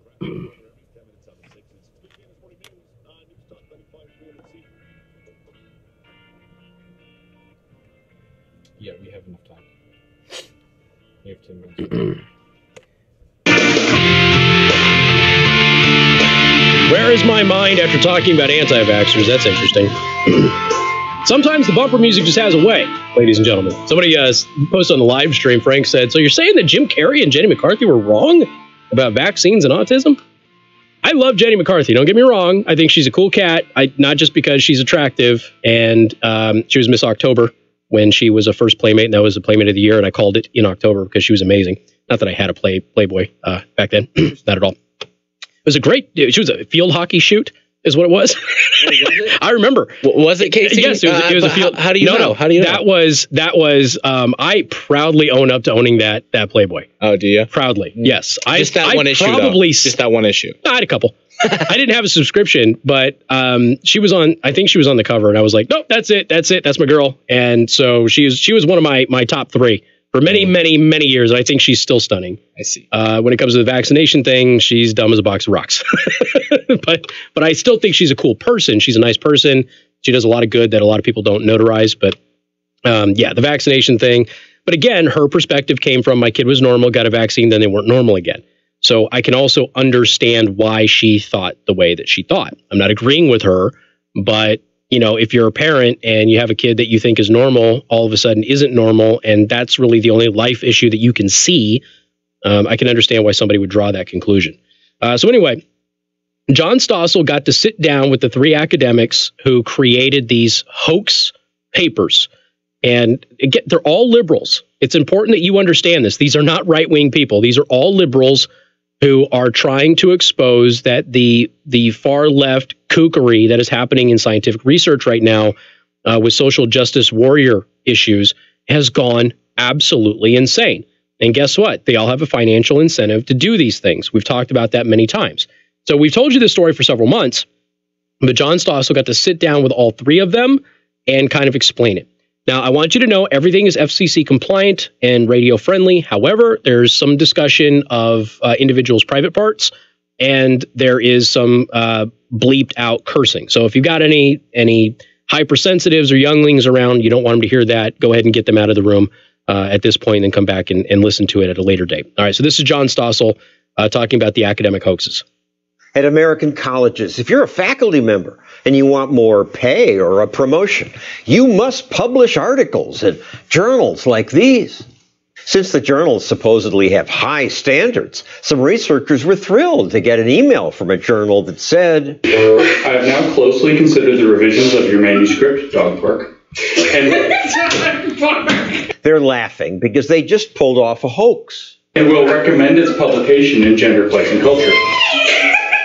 They'd sent so-called research to 20 prominent journals in women and gender studies, race studies, sexuality, fat, and queer studies for this journal of social work. We rewrote a section of Mein Kampf as intersectional feminism, and this journal has accepted it. 7 of their crazy papers got in. And one that claims that dog humping incidents can be taken as evidence of rape culture has been officially honored as excellent scholarship. Thinking, oh my God, we got a paper in, and it's probably the craziest thing we wrote. James Lindsay's a mathematician.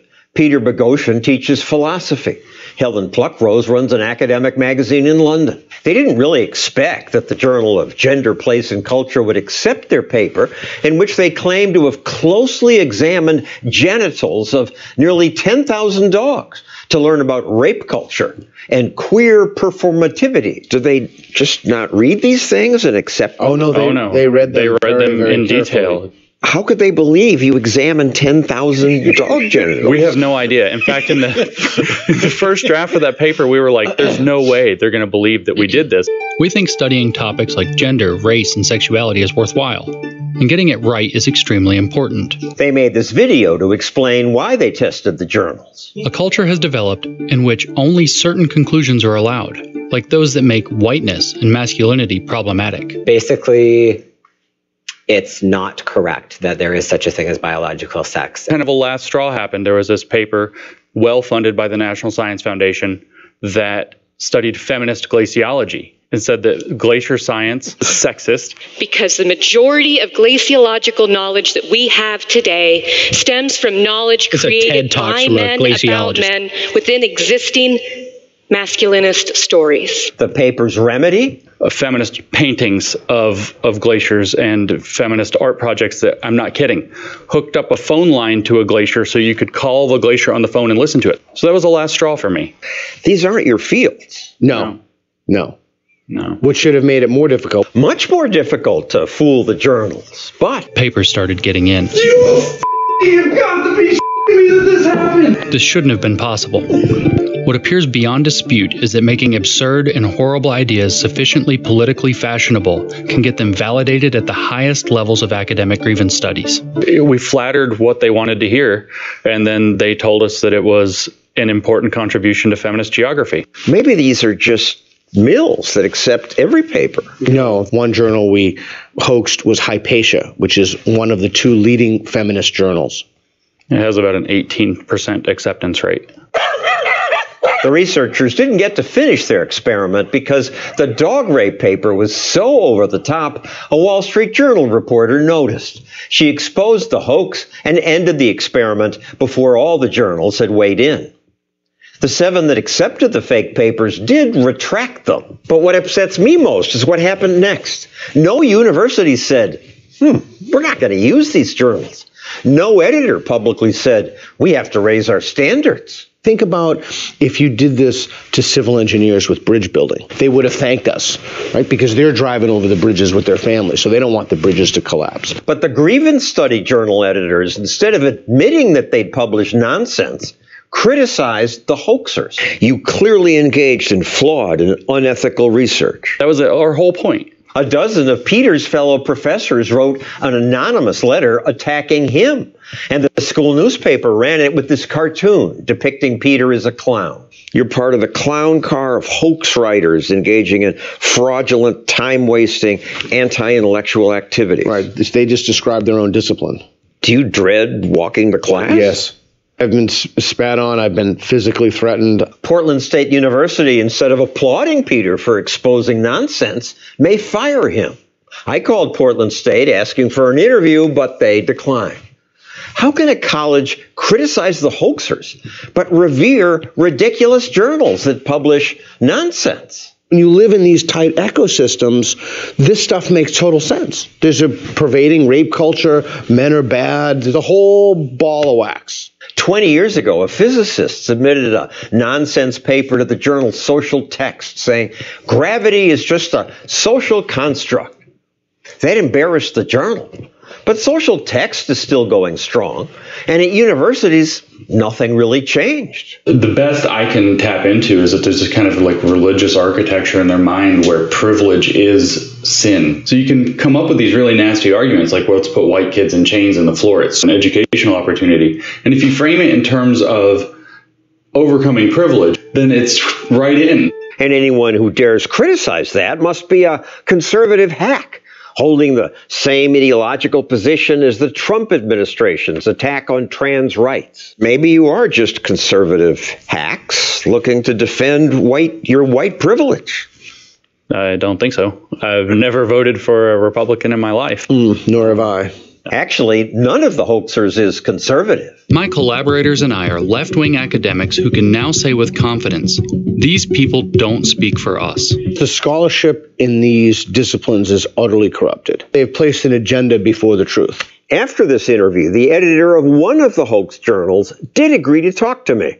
Maybe you shouldn't be doing what you're doing because it's gibberish, and they've proved it. Yeah, they didn't prove. That's the problem. That video will be available soon. Okay, I'm going to play that video. When that guy, because he interviewed one of the editors for one of the journals that published their garbage research. And, to the professor's point, when he said, yeah, they just described their own discipline when they were reading out how he was being attacked as a hoaxer. And he said, look, you described your own discipline. What's interesting about this is that you've got three liberals who are not right-wing in any way, shape, or form, who saw the writing on the wall and said, okay, this is a real problem. They still, they're not over on the political right. But here's the thing. A lot of what the political right sees liberalism as is exactly what these people are exposing. The agenda over the truth. And that's what they had said. Look, this is the agenda over the facts of what's actually happening. And a lot of conservatives see that as the predominant progressive liberal theology right now. Your traditional Democrats are not welcome in the party at the national level anymore. Now, we've got some very reasonable Democrats at local levels. I think Mishawaka could be an example of that. Mishawaka Democrats don't tend to be super crazy. They're nutso in Gary, Indiana, though. Big difference in philosophy. So you can have, this local, reasonable, traditional Democrat. But at the national level, they've been run out. They've absolutely been run out. The Zell Millers are not welcome in the party anymore. The Joe Liebermans are not welcome in the party anymore. And I said this before, Joe Lieberman's a national hero. He single-handedly prevented single-payer health care from happening. And Harry Reid hates him for it. But I wanted you to hear in their own words instead of me reading from the article. Okay? Because I've talked about this story for months. The follow-up where the university might fire the professor. And to actually have Stossel sit down and talk with these three and have them explain what really happened and some of the additional stuff that we have talked about before with the glaciers and icebergs and things of that nature. The phone line was one that we brought up as well. You can call the glacier. This is all taxpayer funded, okay? You paid for it. They don't have enough money for the roads. They can put a phone line in so you can call it Glacier and listen to it. MNC News Time is 4:32. Time to check out Masters Heating and Air Conditioning online at mastersheatcool.com. Masters gets there faster.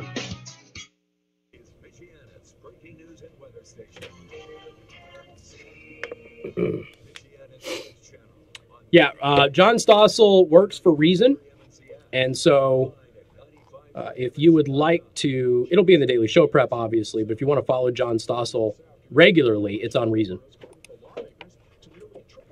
Reason's a really good publication that I disagree with 30 to 40% of the time.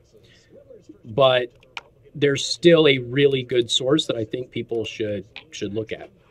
Because they do provide that balance. He's never really done Michael B. Jordan. He's really never done anything big, and his big breakout looks like it was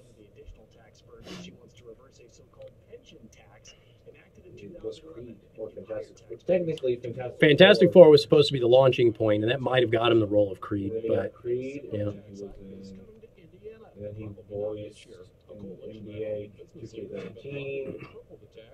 He was just phenomenal in Black Panther. Yeah, he did a really good job. He was. I think he made the movie. I think without him, that movie does not get the reviews it gets. And then he's in a animated series I'm watching right now. That's a hosted web only. He's done a pretty good job in that. Let's see if the phone number to call the Glacier is still there. I don't know. Somebody say, please give it to me. My kids will not believe me.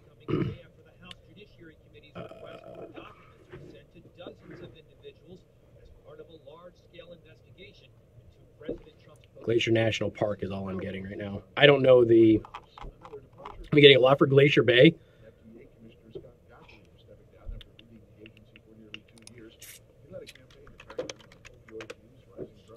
I don't know if the phone line is still there, so...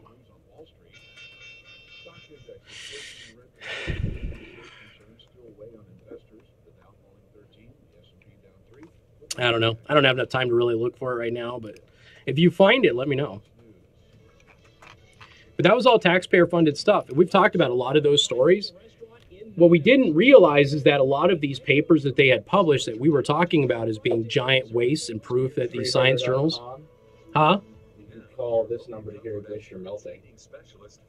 I'm sure that's a real glacier melting. Treehugger.com. I've also got a story about the WWF, the World Wildlife Fund. Yeah. The World Wrestling Federation? Rape squads.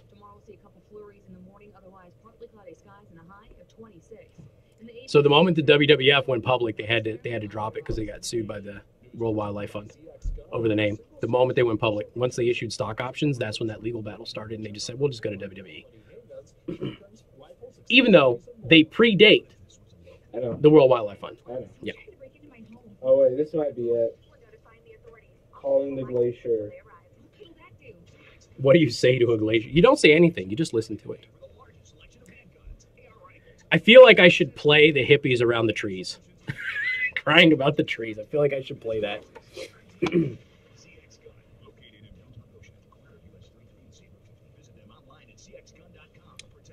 Yeah, you can find side effects. Every vaccine has their listed side effects. And you can usually get that at the FDA. So if you have a specific vaccination, you can look at that vaccine with its side effects. Yeah, totally. It's all public information, 100%. They have to make that public. So most of the side effects include a lot of pain, nausea, vomiting, that sort of thing. My daughter, the one that she's allergic to, her whole limb swelled up around the shot site, and she was in a lot of pain. So she had her whole leg was swollen.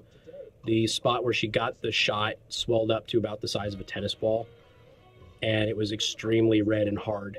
So we had to keep a really close eye on her to make sure that we didn't have to take her in. So we were on the phone with the doctor like all night, and he was fantastic about making sure of it. But you know, allergies are weird. Allergies affect people in different ways. So if somebody has an allergy to a component of a vaccine, it's entirely possible that that could trigger something that may resemble autism or something of that nature. So I don't know enough about it. What we know is that the vaccine itself doesn't cause autism. That's what we know. There's no connection that can be found. So there's something else that is happening. And perhaps it is tied to an allergy of an ingredient of the vaccine, but it isn't the vaccine.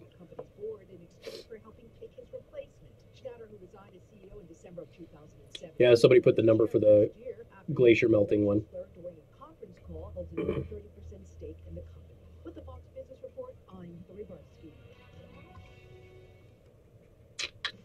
How can a fully stocked restroom improve your image? How can serviced fire extinguishers or a first aid cabinet make your employees more prepared? How can comfortable work apparel make your business more productive? For over 1 million customers, the answer is simple. So we'll talk about a positive scientific, not study, but a positive scientific story next, because that's good. Michiana's News Channel. Would you like to talk to Casey? Get ready for the workday. Talk radio that talks with you, not at you. Our system is currently down. We're working on it, sir.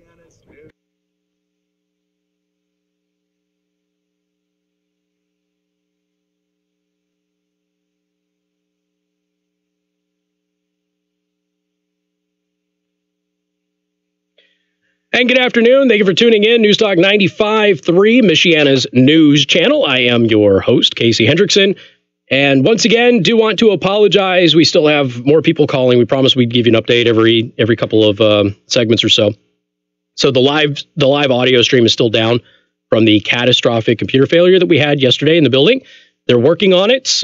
We hope to have it up before the end of the week. We will see.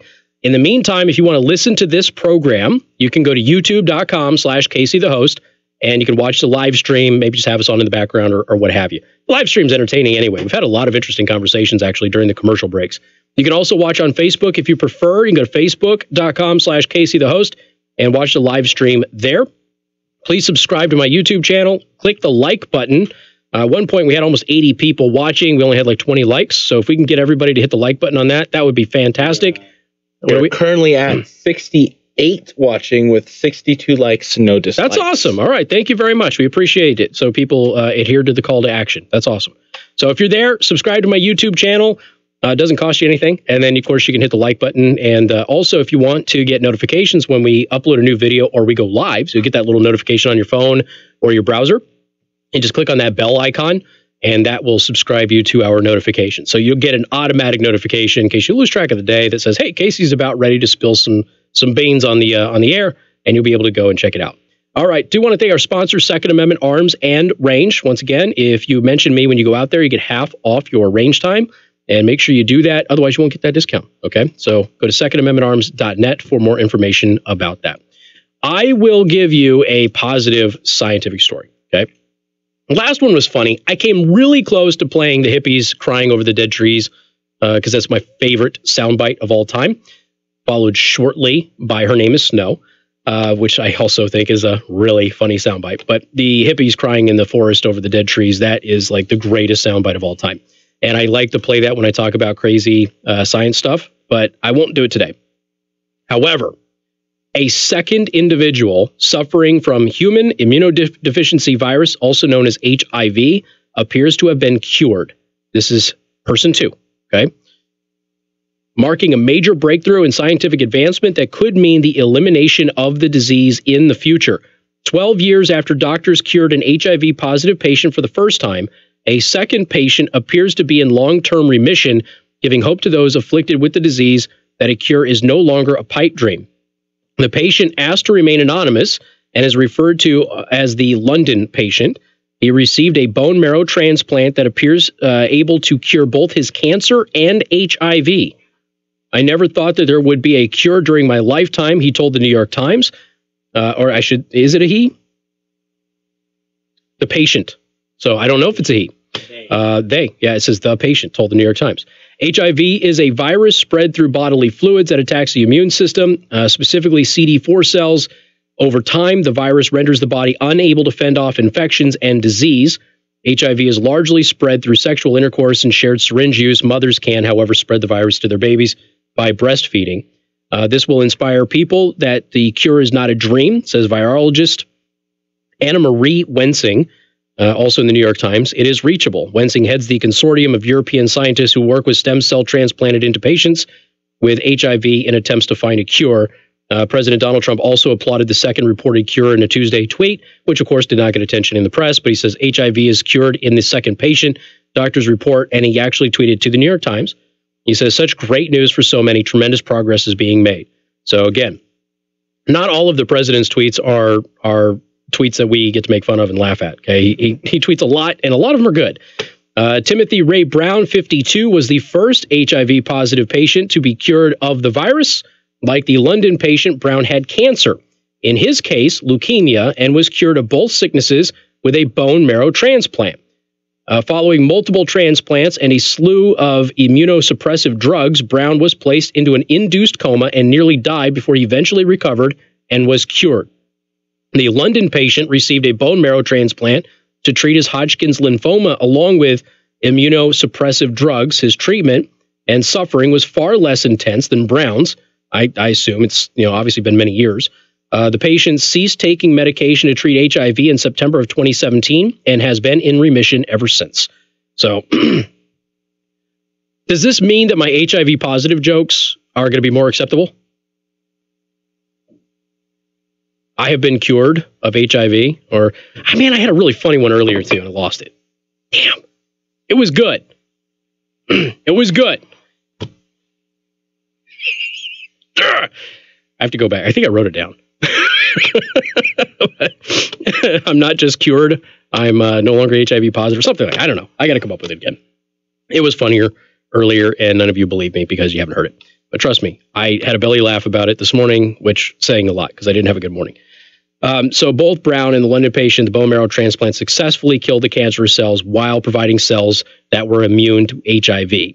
So scientists are now following 38 people with HIV who have received those transplants in order to see how many more of them actually, they basically got to figure out if this is a fluke. And if this is going to be a one in however many chance of success, or if this is a repeatable and consistent treatment for HIV to have these transplants. You know, hopefully you don't have to have cancer also. You know, that's the one thing. If it ends up being a connection with the cancer, you know, that would obviously set things back quite a bit. But this is still the second case where somebody has been cured of HIV. So there's a lot of hope. So that's, you know, again, you talk about the silly stuff with fake research, peddling, you know, social constructs and things like that. And then you have a legitimate scientific breakthrough that could be, you know, world changing.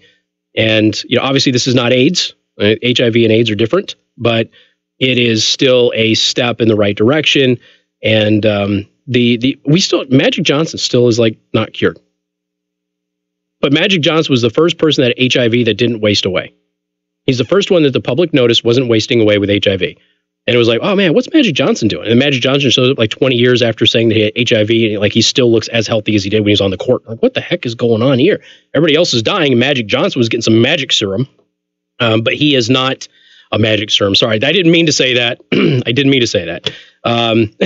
But he is he's still doing well, you know. So we'll see if that happens. I don't know if he's had a transplant for this treatment or not, but you know, this could be a game changer.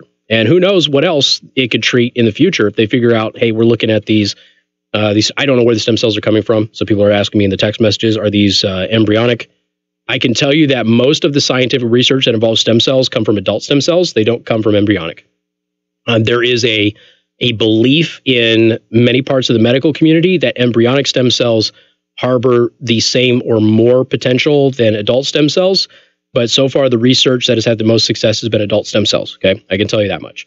But I don't know where these are coming from. I have no clue. It is in Europe. It's entirely possible that they're using embryonic, but I'm not sure. All right, 574-2595, 95.3. That's 2595-953. The World Wildlife Fund is in big trouble with a new report that came out. We'll tell you what's going on and why you should probably stop giving them your money. You shouldn't have to begin with, but I digress. Now you really want to stop funding them, and we'll tell you why coming up on 95.3 MNC. Hendrickson. New thermodyne coming out of his break, if you please. Yo! Stay the bunker. Yeah, if you were Charlie Sheen, you'd be begging Magic Johnson to share his doctors with everybody. The problem with Charlie Sheen is he keeps doing coke. That's, you know, he's messing with his own immune system. But yeah, a little coke is okay and fun. A lot of coke, Charlie Sheen amounts of cokes, Dragon Energy Coke, not so good. I'm kidding. I'm kidding. John Mulaney level. Yeah. Posted that down twice. He's got himself like 4 or 5 stand-up specials. Yeah, it's funny. Absolutely. My favorite bit of his is going, and I'm Catholic, as you can tell about everything about me. He says it like 4 different times in 12 different shows. I don't know if you can tell, but I'm Catholic.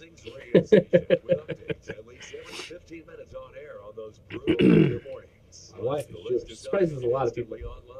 My wife is Jewish, not Catholic. When we got married, my mom asked me if I was going to ask my wife to convert to Catholicism. Yes, but I'm going to go ask my 22-year-old wife, who's been Jewish her entire life, to convert to, what was it again? Roman Catholicism? Hi. You know that thing that makes me miserable, that's been forced upon me my entire life? Yeah. Would you like to convert to it on purpose? Yes. The Jews have a better conversion rate, I think. They use Jewish guilt. I mean, hey, that looks nice. Thank you. I gave you all till February. So what do you hear you get? What I do wrong? I don't want HIV jokes on the air. So I'm just saying. I'm HIV positive. It's the best joke ever. Yeah. But now there's a cure. I don't want them on the air. Period. End of sentence. End of topic. Don't forget, tomorrow there is a meeting at 11 o'clock, and do not be late. Why would I be late? My eyeball to your eyeball, my other eyeball to your I'm other never late to meetings. Really? I'm never late to meetings. 11 o'clock. 11 o'clock. Okay. All right. Monterey yesterday was because of the. I thought you were never late to meetings. No, I had I had back-to-back meetings at Monterey. Yeah. And so I wrote down that I have Monterey Friday and Monday, but I put noon. So I thought you were never late to meetings. I'm not. Well, obviously you were. I don't know. We were there. I know. We were there for 2.5 hours. Tim Skibby. That I talked to Tim already today. All right. Okay. All right. Awesome. That's what happens when I'm stellar and popular. People want to hang out with me, John. I know. I think it's the HIV jokes because they're really funny. Yeah. No. Not on the air. Not on the air.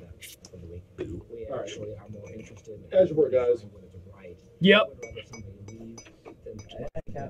We should get a bar so that way they can look a little nicer. I agree, 100%. And I won't try and kill myself every time I have to hang it up because I know I have to take it down after every show. Otherwise, everybody's going to have a hissy fit. Can I just roll it up and pin it? Would that be okay if I just take the bottom and bring it up? No, because I don't want to look like a hinky. No, just for when Mark is in here. You know what? Let me see if I can find a bar that you can affix to it, and then we can just set it up. Okay. Okay. Cool. That'd be cool. Do you have the measurements for it? I can get them to you on the next break. Okay. And good afternoon. Thank you for tuning in. News Talk 95.3, Michiana's news channel. I am your host, Casey Hendrickson. Phone number 574-2595-95.3. I have to tell you about Data Bunker. So let's say you come up with a cure for a major disease and you don't want the competition to get it. So you don't want to put it in the cloud, right? Because obviously corporate espionage is a big deal. And if somebody can get this thing, they might be able to lock it down, charge too much money for it. You know, people die. It's a whole thing.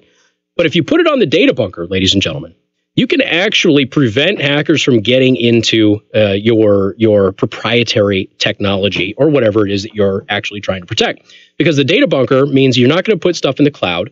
You don't have to email anything that would be sensitive to anybody and worry about, you know, Google or somebody else accidentally leaking it to a third party.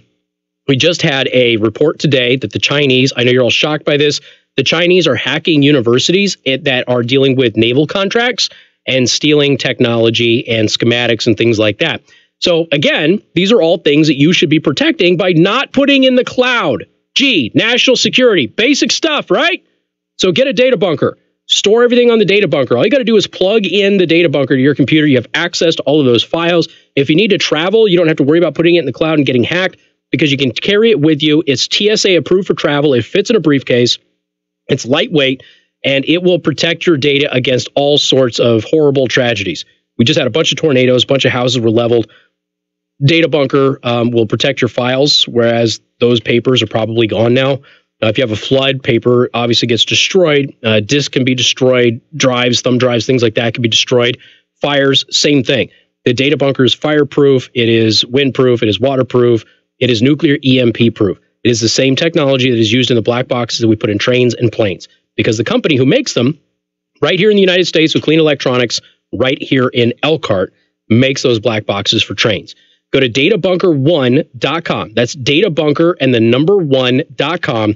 Use coupon code Casey, C-A-S-E-Y, to save some money on your Data Bunker. Oh, and if you pay with cryptocurrency, you also get to save 10% because Data Bunker is streamlined to protect your cryptocurrency, whether you're an investor or not. Databunker1.com. Again, databunker and the number 1.com. All right, here we go. 574-25-95-95.3. That is 2595-953. So the World Wildlife Fund, okay, the WWF. There's this report that has come out that they have been employing rape and murder squads. Yeah, not good. Not good stuff at all. World Wildlife Fund, one of the best known and most widely respected environmental charities, has been accused of hiring dangerous, vicious paramilitary groups to fight poaching. Groups that, according to a shocking report in BuzzFeed, now it's in BuzzFeed, take it with a grain of salt, okay? I'm not convicting the World Wildlife Fund on this, but let's face it, there's been a lot of problems with that organization for a number of years, so you probably shouldn't be giving your money to them anyway. But in BuzzFeed News, they have a reputation for sexual assault, torture, and even murder. Ouch. Now, by the way, a lot of anti-poaching efforts involve killing the poachers, just so you know. It's the other stuff that I'm concerned with. The World Wildlife Fund is probably best known for its celebrity partnerships. Their list of benefactors include everyone from Leonardo DiCaprio to Prince Charles, and for its support of Earth Hour, a conservation initiative that encourages all commercial and residential properties worldwide to stop using electricity for 1 hour at the end of April. Nobody knows about it until it happens, and they are inconvenienced by governments like the city of South Bend shutting down. Okay, that's the only time anybody knows about it, and everybody's blindsided by it, and it becomes a big thing. We talk about it every single year. But according to The Guardian, which distilled the BuzzFeed report, human rights organizations are launching an investigation into WWF's anti-poaching operations after BuzzFeed revealed that the organization hired mercenaries to police parks in Africa and Asia, and they operated an international network of informants akin to a spy ring. The charity is accused of supporting anti-poaching units that attacked, sexually assaulted, shot, and killed villagers. So basically, the WWF is the United Nations.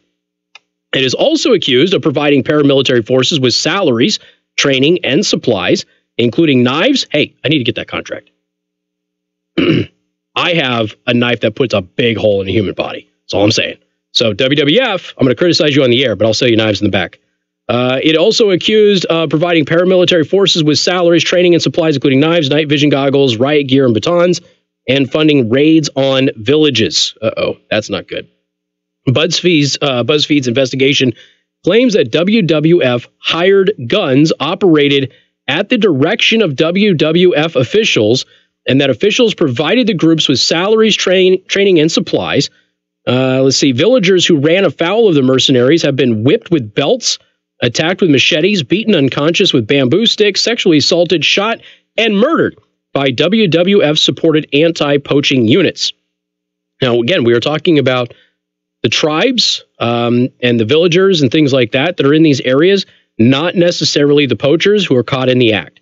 There are a lot of organizations out there that are funded by governments, okay, and private organizations which hunt poachers. And a lot of them are ex-military. I've highlighted a couple of those people on my pages several times. And they have orders from the government to shoot to kill, okay? If you see a poacher, you kill them. You don't go back to their village and wipe out the village, all right? That's where the WWF is setting themselves apart in how they conduct their operations, is that if you catch poachers in the act, you have authority to kill, but the WWF is being accused of going back to the village and basically harassing the entire village. In one African country, the World Wildlife Fund even allegedly embroiled itself in a botched arms deal to buy assault rifles from a brutal army that has paraded the streets with severed heads of alleged criminals.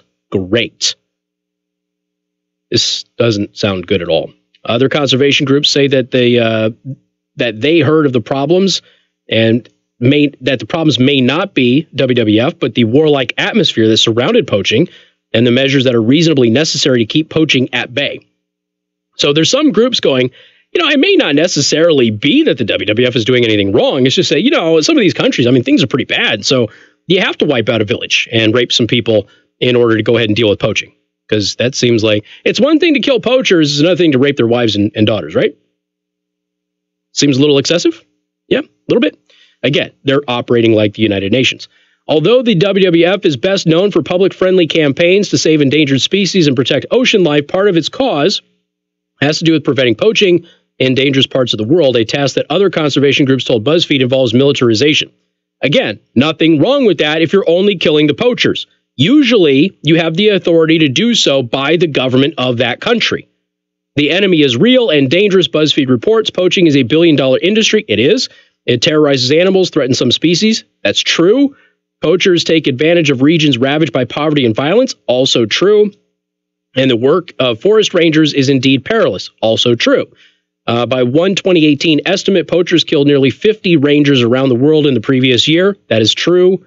The problem for WWF is that the people it hires to help stop poaching don't draw distinctions between environmental and political enemies. And there have been innocent casualties, particularly among indigenous people who are native to the lands that WWF, the World Wildlife Fund, patrols. Again, we don't have Batista and Stone Cold Steve Austin out there killing people, okay? These are environmentalists. Sure, it would be cool if we did, though. In the movies, yes, in the movies.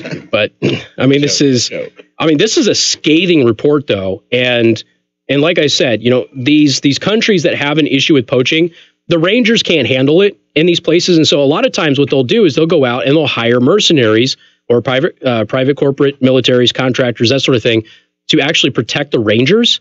And they go on patrol, and they go on patrol on a regular basis. There is one of the rhino, I think it's the white rhino, actually has a squad assigned to him at all times. They live with him. And if anybody approaches it, they die, period. But that's the government saying you have authority to use deadly force to protect. What they're saying here is they're going into villages, they're torturing people, they're raping people, they're murdering people who are not poachers. This is a big problem.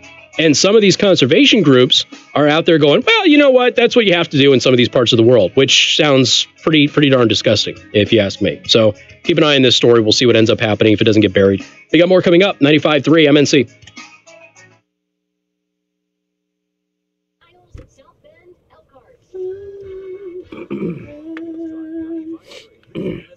Your top stories right now. The president's message to veterans.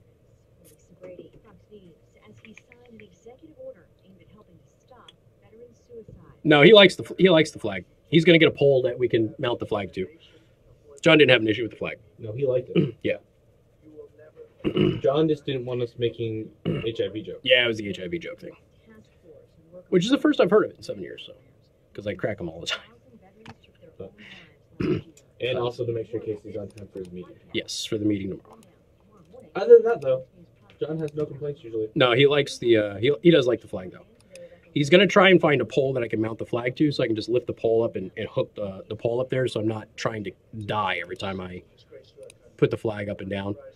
If it were up to me, the flag would stay up 24/7, or I could just fold it maybe and then pin this up there. Shower curtain it. Something like that, yeah. But I know that Mark will be butthurt about that, and it'll be a whole thing, and yeah, so.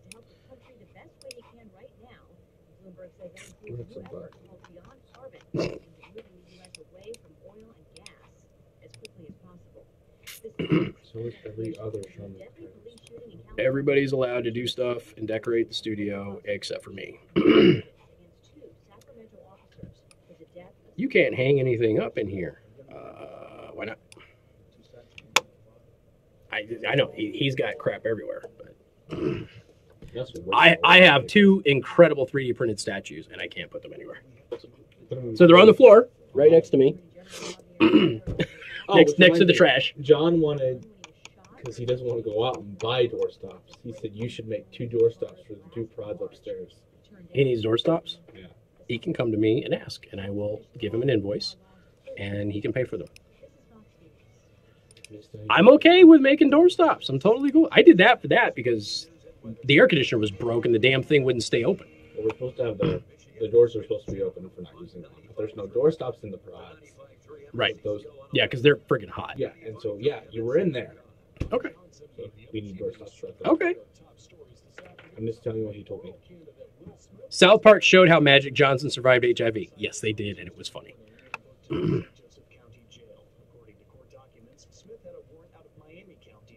Casey, don't you mean Magic Johnson was the first one cured? Again, he's not listed as the first one cured, but we all have our suspicions. Let's be perfectly honest. We all have our suspicions. Casey, where can I find the Stossel interview? In the Daily Show Prep after the show today. Whoa.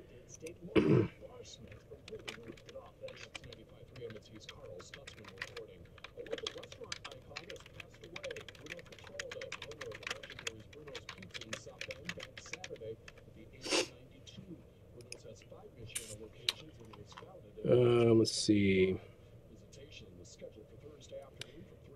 Did I just hear Monterey about time for another pass the mic? FYI, flag sizes are usually 5 feet by 3 feet to answer Zimney.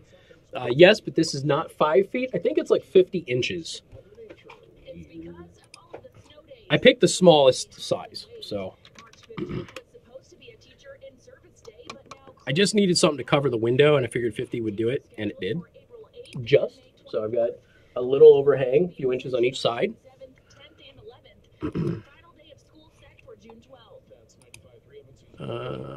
So let me get in here.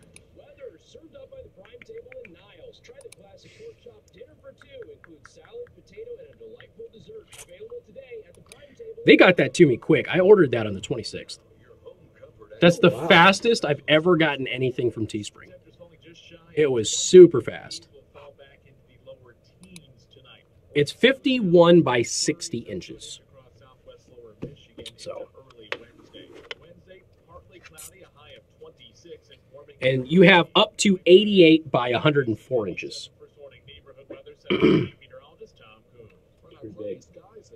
Yeah, you can get them. You can get them huge.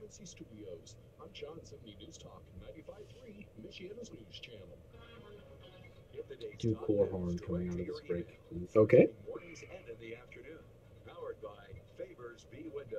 Sign up now at 953mnc.com. Your breaking news and weather station. News powered by Parkwood Auto Spa in Southend on Ireland Road and in Mishawaka on Edison Road.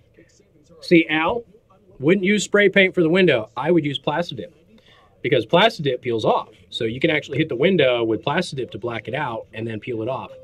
You can also use the clear frosted Plastidip. They have a clear coat and then they have a frosted Plastidip. You can do that to actually fog out your windows while still letting light in. Instead of, for those of you meth heads out there, instead of using the tinfoil. Because that looks ridiculous and it gives your house away. Nobody will ever know that we're making meth in here if I just put tinfoil in my window.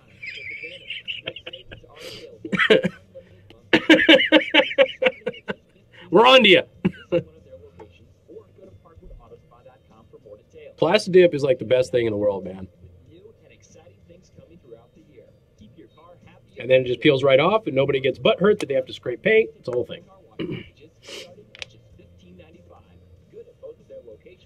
Flex Seal. You'll never get Flex Seal off. Not after it sets. Nope. Once it sets, you're toast. 3 days. But after it sets, you're screwed. Well, I wouldn't use clear. I was just letting people know, Al, that you could frost your windows if you wanted some privacy, but still wanted to let in some light. So you don't have to buy the vinyl wrap stuff or get specially expensive windows. You can do it with Plastidip. But yeah, I would use the black Plastidip to black out a window. Totally. If we stayed in the house that we're in right now, I was going to Plastidip the front windows because it just goes like right into the neighbor. The neighbor can look in, and when I pull up to my house at night and everybody can see in my house, I hate that. God, I hate that. I can't stand it, so.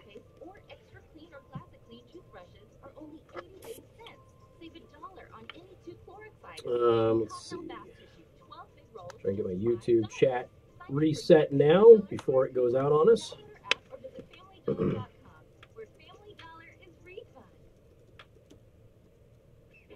Talk radio that talks with you, not at you. Casey Hendrickson. I'm dressed like a bum today.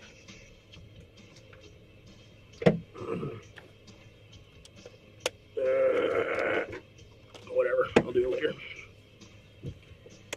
Hey, good afternoon. Thank you for tuning in. News Talk 95.3, Michiana's news channel. I am your host, Casey Hendrickson. Phone number 574-2595-95.3. That is 2595-953.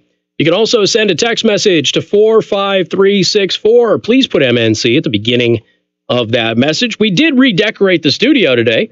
I finally got my banner in. So the window behind me is now covered with a black flag with my own Jolly Roger on it. So we got my logo in the background. It has helped the lighting in the studio tremendously. So we've all day, we had a point where there was direct sunlight that was coming in, still lit up well. So I'm not a silhouette or anything like that. I think it looks fantastic, looks great. John came in and he liked it as well. So go check it out. Go to youtube.com/Casey the host. That is my channel. Subscribe to the channel. Make sure you click the like button. I appreciate that. And if you want to watch on Facebook, you can go to facebook.com/Casey the host as well. All right. What do we have here? So much stuff to talk about. Jeez. I'm way behind. I didn't expect to talk about the things that I was talking about today for as long as I was talking about them because we started the show with the Michigan gas tax increase proposal, and that took an hour. So I didn't expect it to take an hour, but it did. Okay, so let's start with South Bend. Give you all some local news. So I told you I expected this stuff to happen last week. It took a little bit longer than I was expecting, but the South Bend mayoral candidate Will Smith has been arrested. Yeah, Will Smith. Yes, not that Will Smith. But he is going to play. I hear that people are really upset in the black community that Will Smith is going to play the dad of the Williams sisters, Venus and Serena, because he's too light-skinned. I'm not making this up. That's apparently a thing that has black Twitter outraged today, is that he's too light-skinned to play their dad, and therefore it's a bad casting. And they're like, there's other actors that could have played his dad. And I'm going, it's still Will Smith, and he's a great actor. Just because somebody has darker skin than him doesn't mean they're a better actor. So, go figure. South Bend mayoral candidate Will Smith, who's not black, has been arrested. He was taken into custody outside of his home on Tuesday, March 5th. Hey, that's today. And booked into the St. Joseph County Jail. According to court documents, Smith had a warrant out of Miami County for theft where the value of the property is between $750 and $50,000. Is that a felony?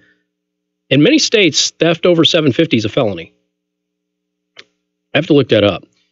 Let's see. Smith is accused of stealing a 2019 Forest River travel trailer in January from RV Dynasty, which is located near Grissom Air Reserve Base, according to South Bend Tribune.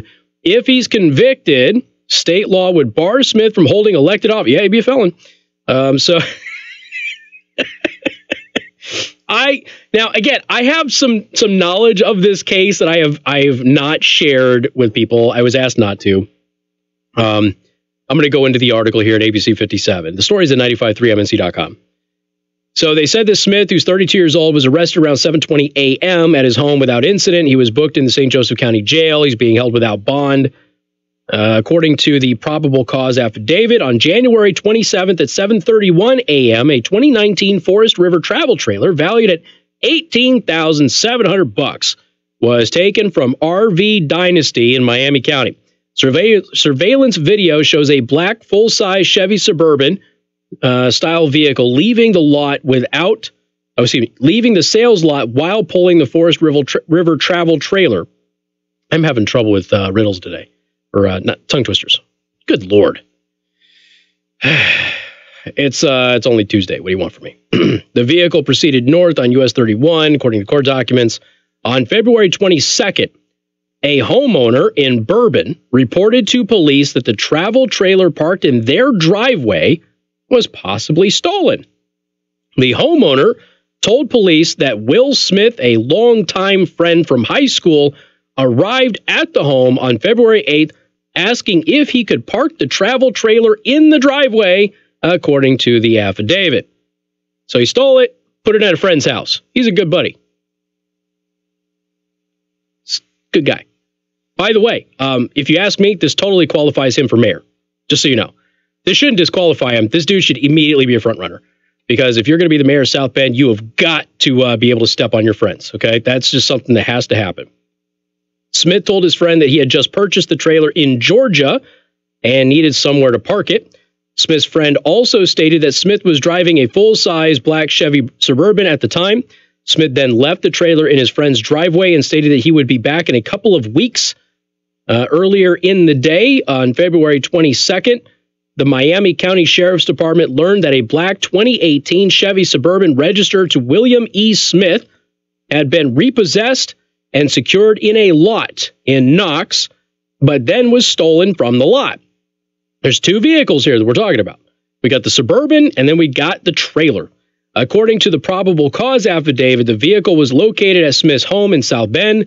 Stark County detectives said had the vehicle towed, which was featured on a television news report. Seeing the news report featuring Smith and his car prompted Smith's friend to call police and report the trailer as possibly stolen. Smith will remain in custody in St. Joseph County until arrangements are made to transport him to Miami County. So he stole the SUV. I'm told that was his SUV that was impounded and then he stole it back. So it was repoed and then he stole it back. I think that I had heard that he had damaged his property because he tried chaining the thing to his garage. When they towed it, it damaged his house. Possibly damaged the vehicle as well. I don't know if that's true. It's just what I heard.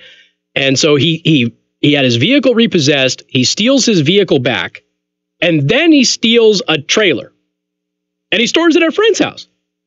Folks, if that doesn't say South Bend mayor, I don't know what does. Be perfectly honest. The only other city I can think of where he is more qualified to be mayor than in South Bend is Gary. So he's in custody now. No bond. No bond. What? You're going to get mad at me for the Gary thing? No. Like Gary's government, it better be funny. Like Gary's government isn't full of a bunch of criminals. Are you kidding me? I think we've done enough news coverage of Gary, Indiana to know that their entire elected government there is an incestuous criminal enterprise. Okay, I think we know enough about Gary, Indiana. For a minute there, I thought Joe might have been upset with me for that, but he says it was funny. Just shocked that I said it. I get that. I feel like my advertisements, if the station ever chooses to advertise me, I feel like they should be billboards of what will Casey say next. Or what did he say? Who do we make mad today? Find out 3 to 6, exactly. Monday through Friday. One of my favorite things to post on Mondays is like the first thing I'll post at like 8 a.m. are the various memes of how will I offend you this week? You know, stuff like that. Because let's face it, it's true. So Will Smith, not the actor, the pasty white little guy in South Bend who's running for mayor, likely will not be mayor. By the way, I would like to officially kick off my campaign. I am officially endorsing Will Smith for mayor in South Bend. I'm sorry, Sean Haas, but I think Will Smith just has the chops for the job. So when you go in the Democratic primary, you must vote Will Smith. You have to vote Will Smith in the Democratic primary because this dude has got it. He just does. This is the type of guy that's going to get us rubberized asphalt so we don't have potholes, dude. I'm telling you, this is the guy that'll do it. This is the guy. All right, 574-25-95-95-3. That is 2595953. It is a level 6 felony. Yeah, property between $750 and $50,000, level 6 felony. So I guess he's facing 2 counts because he stole his vehicle and then he stole the trailer. So you get that level 6 felony, you don't qualify to be mayor. But I'm telling you, vote for the guy in the primary. Will Smith for mayor. Democratic primary. We have open primaries here, though, right? In Indiana, I think they're open primaries. Whatever. Everybody vote for Will Smith. Republican, Democrat, Libertarian, I don't care. Vote for Will Smith. We got more coming up. 95.3 MNC.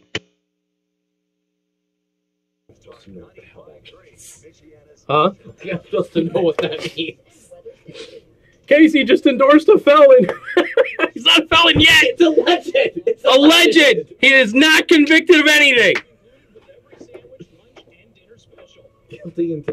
You need a felon running the city of South Bend, damn it. Innocent until proven guilty. He hasn't been proven guilty yet. Oh, my God. I'll be right back. I get some hot water. Okay. In a few minutes. Oh, I saw Mary and Barry in there. I saw that. Partly cloudy, a high of 30. Friday, mostly cloudy, a high of 38. And then temperatures in the 40s this weekend, spiking in the mid to upper 40s on Saturday. That's ahead of a cold front. We'll see rain Saturday night into early Sunday. Temperatures fall from 46 on Sunday with wind likely. In the ABC 57 First Warning Neighborhood Weather Center, I'm Chief Meteorologist Tom Coombs. The top news stories. North Korea is still making nuclear bombs. Still conducting military training at historic norms. Enough to make another 5 to 7 weapons just in the last year. Mexican drug cartel boss Joaquin El Chapo Guzman found guilty in 10 charges. Yeah, prepare yourself for the rest of the week, too. The whole building is going to be dry. Michiana's news channel. Would you like to talk to Casey? I can do that. Your breaking news and weather station. So the word different is used a lot in advertising. You know, see the difference, hear the difference, learn the difference. But I got to tell you, I spent some time with Bill Martin, the CEO of Impress Jewelers. They're over in the Temperville Plaza. All right. And I will pass that on. It really does sum up what they No do problem. at Impress Jewelry Creations. They've got customizable engagement rings with fully custom design. Capabilities there are limitless. I was talking to Bill, and the team that he's put together, the years of experience that this team has, and it really is the dream team. They have worked together in various places for years and years and years, and it really shows. They have diamonds, regardless of the size, shape, and budget. They focus on sparkle, which correlates with quality, and they do the custom work right there. When I say different, I mean, they are different. You can feel it the minute you walk into Impress Jewelry Creations, Eatery Sport Drive, the same plaza as Temper Grill. Hi, I'm Dwayne Miller with Good Faith Management, and I buy houses cash. If you own a house and want to sell it fast and for a fair price, call me at 574-621-3277. I can pay cash and close in as little as 7 days. I buy houses in any condition. Because the St. Jude's Radiothon is going to be happening. I am not a realtor associated with any realty company. So just prepare yourself. You're going to go out in the hallway, and there's going to be people in the hallway crying and all sorts of stuff over the next couple of days. 621-3277. I don't know if they're doing Wednesday and Thursday or Wednesday through Friday or if it's just Thursday and Friday. Usually it's Thursday and Friday, but they're set up pretty early. So. Tenant will pay me the rent houses. House that is trash and needs thousands of dollars in repairs. Great, because I love buying damaged houses too. I buy vacant houses, abandoned houses, condemned houses, and foreclosure houses. If you own a house and want to sell it fast, call me at 574-621. Donnelly for vice president. Wouldn't that be something? That's 574-621-3277.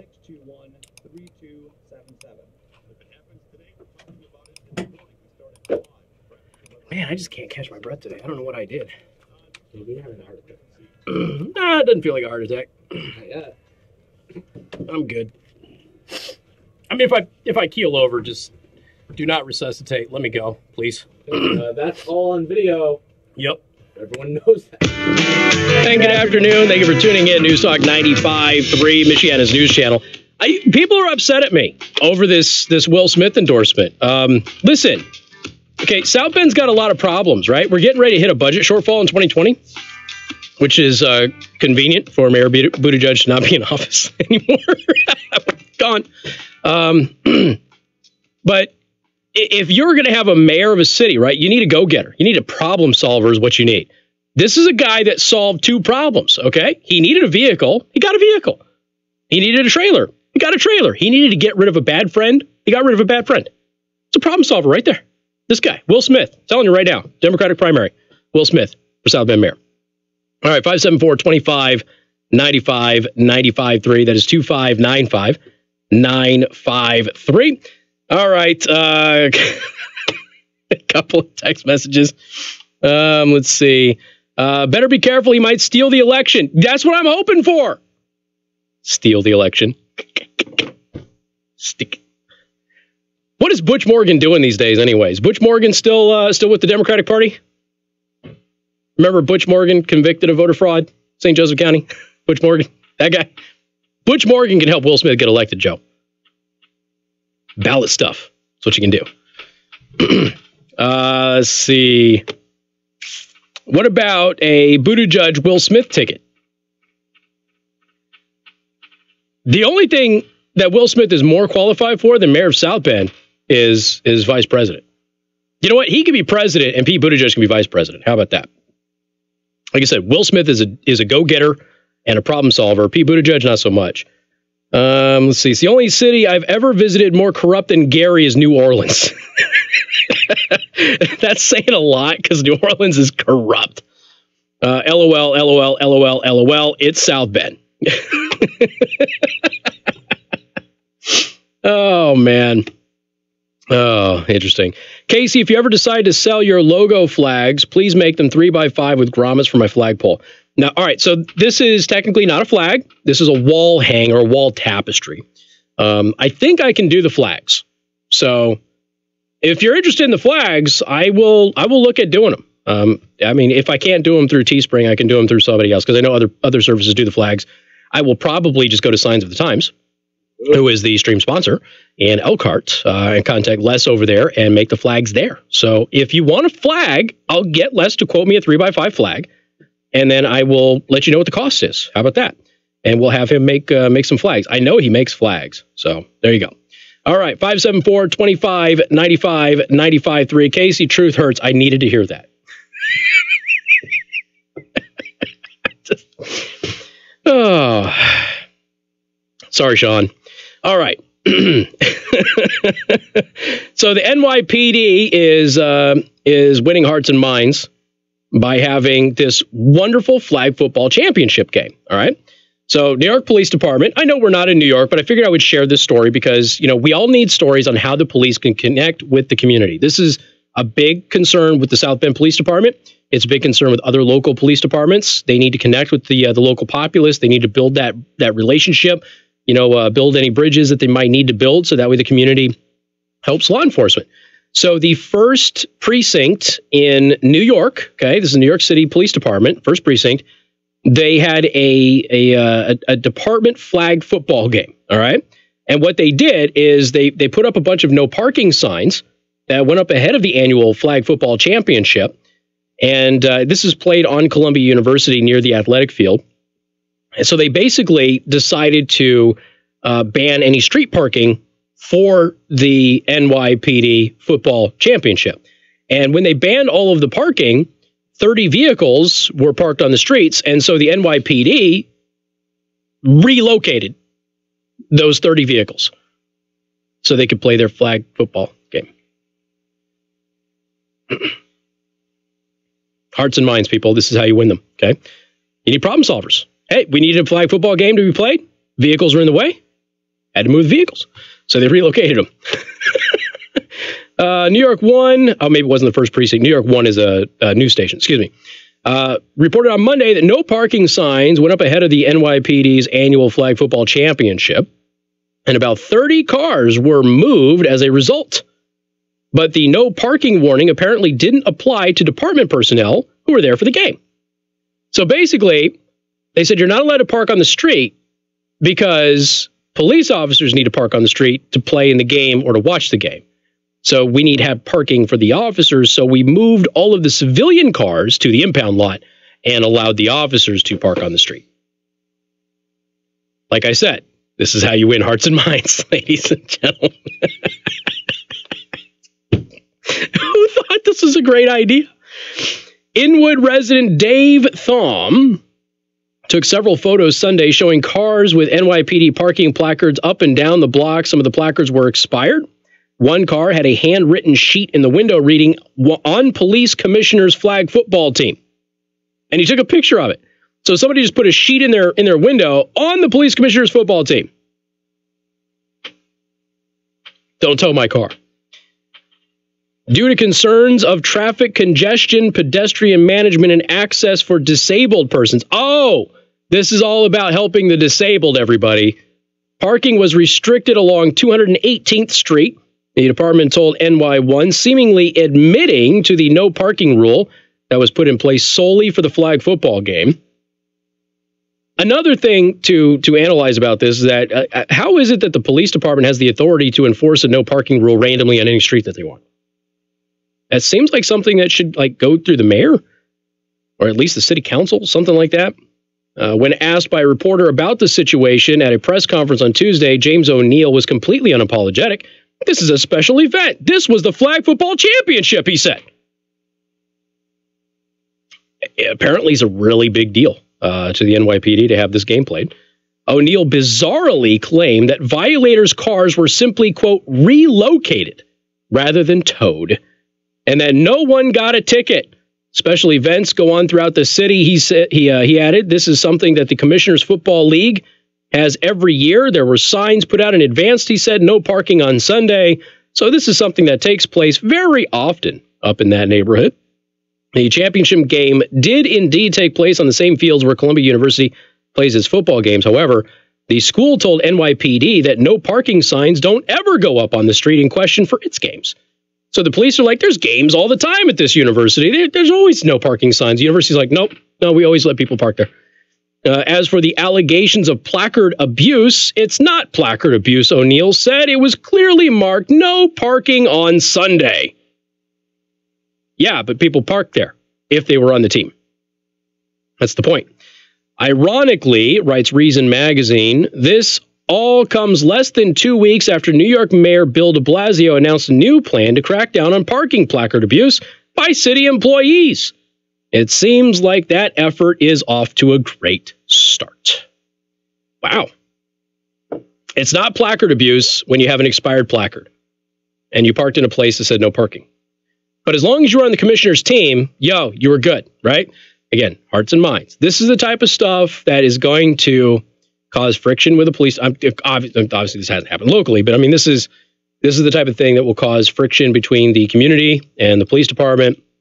and will lead to issues. So, yeah, probably not the best use of time. Alexandria Ocasio-Cortez, speaking of New York, she might be going to prison. Yeah. Did you see this, Joe? Yeah, so Cortez isn't just a hypocrite and a moron, and she's a hypocrite and a moron, folks. Okay, just let's be perfectly honest about that. Her chief of staff ran a slush fund and funneled over $1 million in campaign donations to his own private companies. And she apparently knew about it, according to the allegations anyway. According to a complaint filed with the Federal Election Committee on Monday, 2 PACs founded by Alexandria Ocasio-Cortez's top aide, Saikat Chakrabarty, whatever his name is. That's the guy that was upset that people were saying that he was what he said he was, and he didn't like the wordplay on it and stuff like that we talked about a couple of weeks ago. So anyway, he funneled allegedly over $1 million in political donations to 2 of his own private companies, according to the Washington Examiner. So much for Ocasio-Cortez's promise to reduce dark money in politics. This is after we learned that she hired her boyfriend and paid him a salary. Washington Examiner reported that the arrangement skirted reporting requirements and may have violated the $5,000 limit on contributions from federal PACs to candidates, according to the complaint filed by the National Legal and Policy Center, which is a government watchdog group. Campaign finance attorneys described the arrangement as really weird and an indication there's something amiss. They also said that there was no way of telling where the political donations went, meaning that they could have been pocketed or used by the company to pay for off-the-books campaign operations. PACs are required to disclose how and when funds are spent, including the expenditures like advertisements, funding, emails, donations, and candidates, payments for events, and that sort of thing. The private companies in which the money was transferred from the PACs are not subject to those requirements. Yeah, it looks bad. So she is named as a violator, so is her chief of staff. If this goes the way that people are saying it looks like it can go, they can both end up in prison. They won't, but they could both end up in prison. All right, folks, we got more coming up. MNC News Time is 5:31. Time to check out Masters Heating and Air Conditioning online at mastersheatcool.com. Masters gets there faster.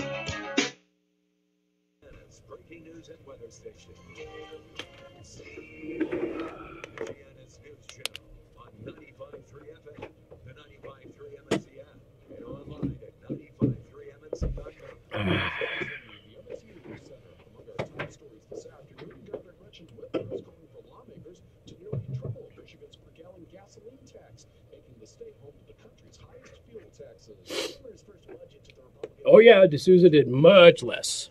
Not even remotely close.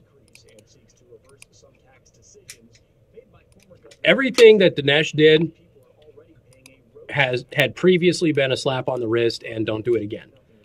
Nobody got in prison time. So then all of a sudden, Dinesh D'Souza comes along and it's prison time.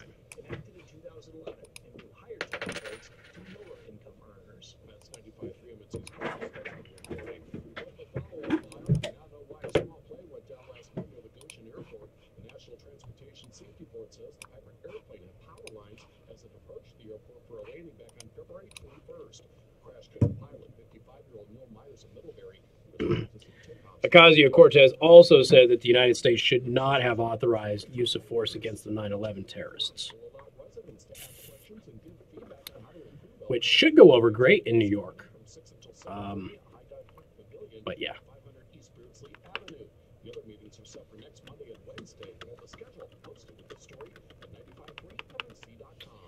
All right, so I got to look at a list of Best Picture winners.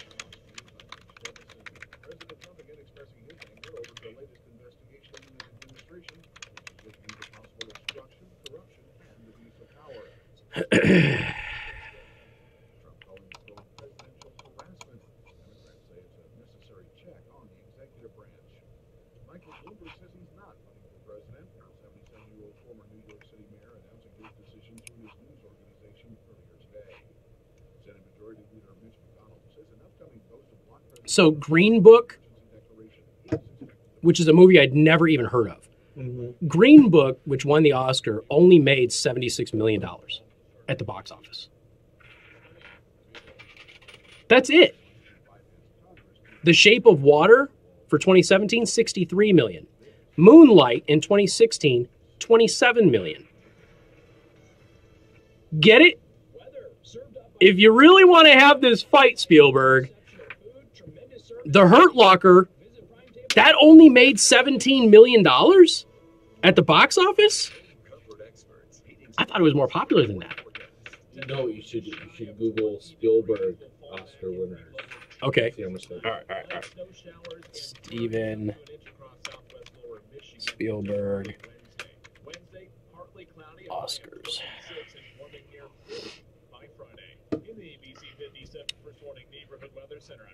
All right, so Schindler's List,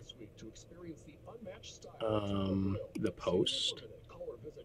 Oh, he was a nominee for The Post. Okay.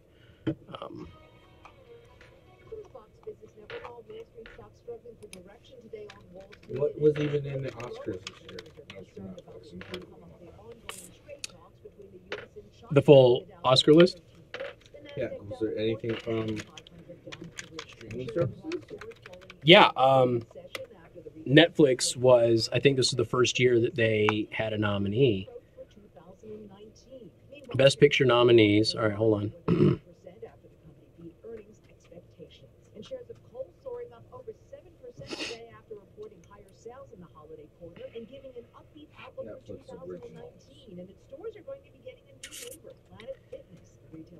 Roma. Roma was the one. Really? Okay. Yeah, Roma was Netflix's thing. So Black Panther, Black Klansman, Bohemian Rhapsody, The Favorite, never heard of it. Green Book, Roma, which is Netflix, A Star is Born, and then Vice. I've heard about And Vice didn't even deserve to be there anyway. You know, like nobody liked it. But it was just, we hate Dick Cheney, so. But Vice was like widely panned as a terrible movie. I heard good things about Black Klansman. A lot of good things about that. I heard good things as well. I heard it was really fun. And like this is ironic. It looks funny too. Black Klansman? Yeah. Oh yeah. And like it's ironic, like this is what right. Like, ha ha ha ha, racist. I did share or save Detroit because Detroit recently became available.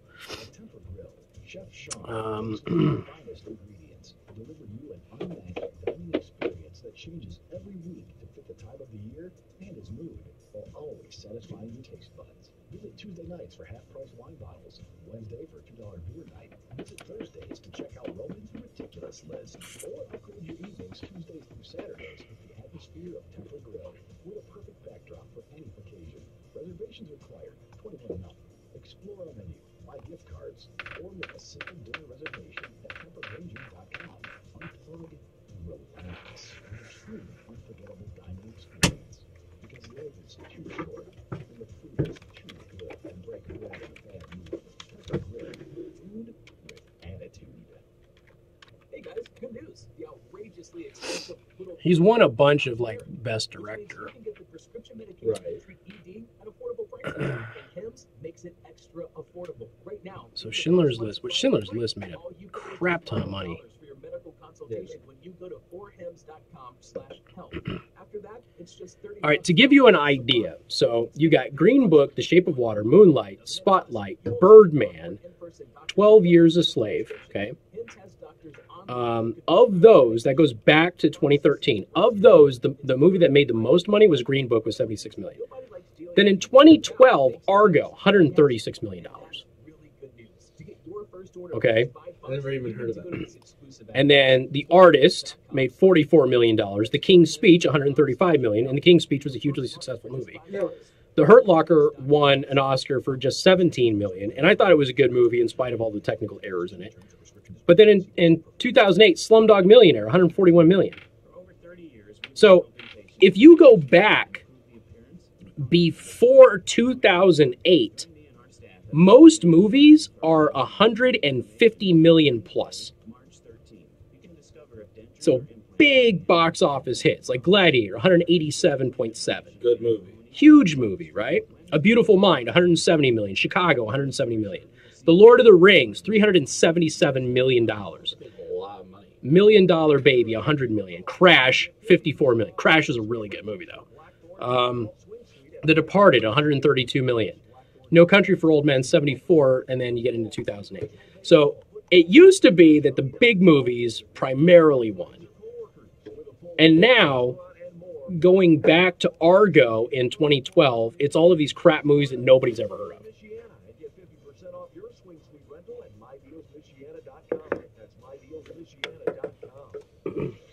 Talk radio that talks with you, not at you.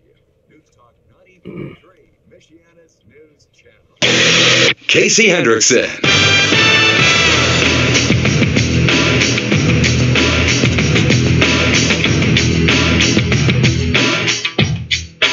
And good afternoon. Thank you for tuning in. News Talk 95.3, Michiana's news channel. I am your host, Casey Hendrickson.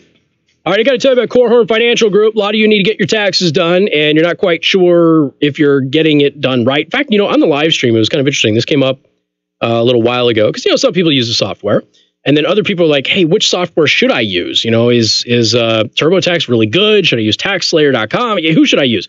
Just get a tax person to do it. Just trust me on this, okay? The software can be good. If you have really, really simple taxes, folks, the software will probably do you right, okay? If your taxes require some effort and has to be done in more than just 10 minutes, you're probably going to need a tax professional. And that's where Korhorn Financial Group comes in. So if you go to Korhorn Financial Group, they can look at your taxes. They can also do an audit of your previous taxes. We actually did the live stream at Korhorn Financial Group's Niles office, and we had on the live stream, we had somebody contact us. They thought their taxes was wrong, and it had been done by somebody else. And they gave some basic numbers and how much they were supposedly supposed to pay the IRS. And Korhorn Financial Group, just doing a quick, on the cuff diagnosis of what happened, said that they had, one, overpaid for their tax preparation, and two, their taxes didn't appear to be correct. And so they gave some recommendations and set up an appointment for that individual to come in and have their taxes reevaluated. So they will reevaluate previous taxes for you. So if you want to go ahead and have them look at your previous year's taxes, they can do that. But they can also help you plan out your retirement, your 401k investment. Make sure that your money's in the right funds to be able to maximize your return. If you're younger, maybe you want to have a little bit more risk like I do. If you're older, you're probably going to want to minimize that risk as you get closer to retirement because you want to make sure you have the most amount of money available to you.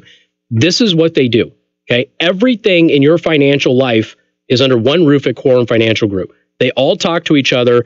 They all have a unified strategy for how they're going to make your finances work for you. And you don't have to worry about trying to set up meeting with multiple companies, okay? They're all under one roof. Go to Korhorn.com. That's Korhorn, Korhorn.com. Make an appointment. Please let them know that I sent you over there. All right, an 84-year-old widow has been threatened with eviction. Now, look, I can be anti-old person just like the next guy, okay? Sometimes you don't want an 84-year-old widow hanging around. Sometimes they cause problems. This lady is only having Bible study, and they don't like Bible study at a veteran's home. I am not making this up. Artise Brow has led the Bible studies for much of the last 10 years, and now they might kick her out. Officials with the California Department of Veterans Affairs are threatening to evict an 84-year-old widow from the California Veterans Home unless she halts longtime Bible studies that she has been leading for fellow residents. Again, she's been doing this for almost a decade. Pacific Justice Institute represents Artise Brow, the widow who has come under fire. Artise and her late husband moved to the Veterans Home about 9 years ago. Her husband had served as a merchant marine in World War II. He served in the famed 82nd Airborne Division overseas and then served in the Air Force during the Korean War. So this dude put in his time, okay? Somebody who serves in multiple conflicts like that, in multiple branches of the military, how about you shut up and let them do whatever the heck they want in their home, okay? Meanwhile, Artise worked as a civilian employee in the office of the Chief of Staff of the Army at the Pentagon during the Korean War. So she's no slouch either. For much of the past decade, she has volunteered with the chaplaincy program, to lead Bible studies in the home. She began encountering opposition from officials last September when it was claimed that a discussion between herself and another resident about heaven and hell had allegedly caused him to lose sleep and therefore was elder abuse, emotional abuse, and otherwise illegal. I've seen elder abuse. I don't know how many of you have. Okay? I've seen the actual scars that people have from this. I have helped listeners rescue their family from these things by exposing some of these operations in my previous city. Having a conversation with somebody that forces them to lose sleep because they can't get over it is not elder abuse. Frankly, I can see when I cause somebody else out there, like some liberal who hates my guts, I can see when I cause them to lose sleep. I enjoy it because they will be commenting at 1 in the morning, 2 in the morning, 3 in the morning, 4 in the morning, 5 in the morning, 6 in the morning, 7 in the morning, and they increasingly become more incoherent because they haven't slept based on something that I said. And then I wake up, I look at it, and I don't respond, and I laugh because I've caused them to lose sleep. Am I abusing that person? Or are they just too weak to be able to deal with the situation and walk away?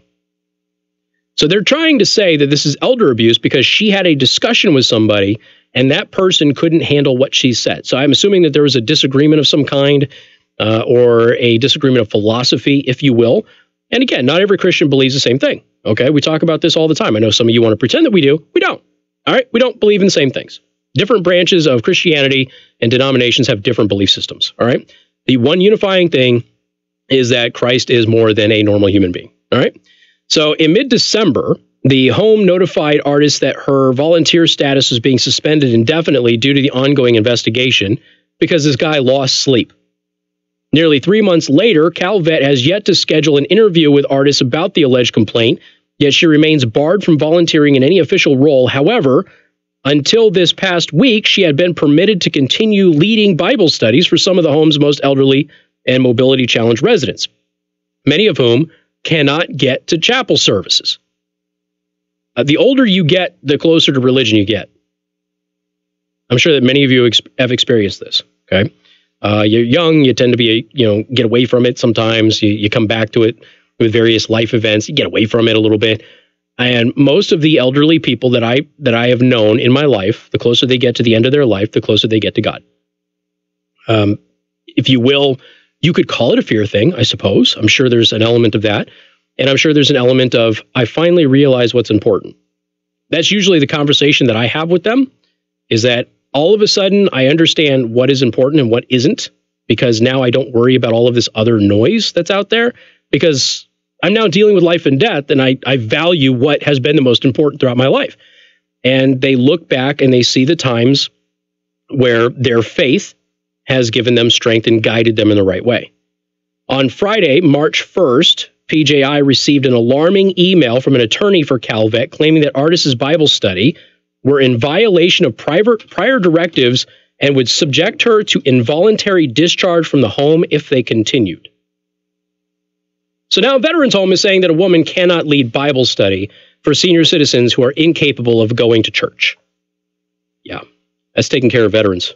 Got more coming up, 95.3 MNC. At 95.3 FM, online at 953mnc.com, and on your smart speaker when you install the 95.3 MNC skill on Alexa. Casey Hendrickson. News Talk 95.3, Louisiana's News Channel. Your breaking news and weather station. Weather served up by the Prime Table. Start your morning with the Prime Table in Niles. This week's breakfast special, biscuits and gravy combos are half off from 6:30 a.m. to 10:30 a.m. Wake up and go to the Prime Table. Now, your home comfort experts, heating specialists, 5-day forecast. Temperatures slowly warming towards the weekend. Wednesday morning, a chance of light snow flurries and becoming partly cloudy with a high of 26. Back in the mid-teens Wednesday night. Thursday, a little milder, partly cloudy, a high of 30. Friday, mostly cloudy, a high of 38. And then temperatures in the 40s this weekend, spiking in the mid to upper 40s on Saturday. That's ahead of a cold front. We'll see rain Saturday night into early Sunday. Temperatures fall from 46 on Sunday with wind likely. In the ABC 50 First Warning Neighborhood Weather Center, I'm Chief Meteorologist Tom Coombs. 95.3 MNC is live on all your listening devices. On the radio at 95.3 FM. On the computer at 95.3mnc.com. On your smartphone when you download the 95.3 MNC app. And now on the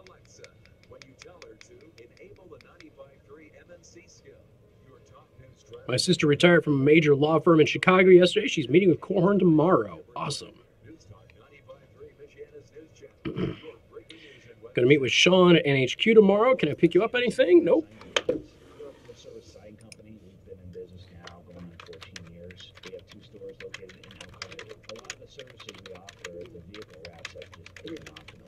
Years, and with that, our business has grown. And when we give you something, and you see it on your vehicle, it stands out. It's not just here's a vehicle wrap; it's a notch above.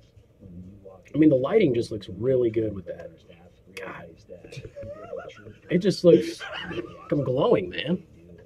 It does. It looks so. The thing is, the lighting has been so bad for so long that when it looks this good for the whole show, I can't help but be amazed by it. Just a little tapestry is doing that. That's it. Tiny little tapestry. So I'm thinking about doing something. You all let me know what you think. I'm thinking about having some election signs for me during the election season. And I'm thinking about having my logo, Hendrickson, 4, and then having a blank white space for you to write whatever you want. For retirement. Whatever you want. I don't care. And I'm thinking about doing that. I won't be able to do it for free, but I would try and make it, as cheap as possible. Because I don't have any campaign dollars and things like that. But and then there could just be these Hendrickson signs everywhere.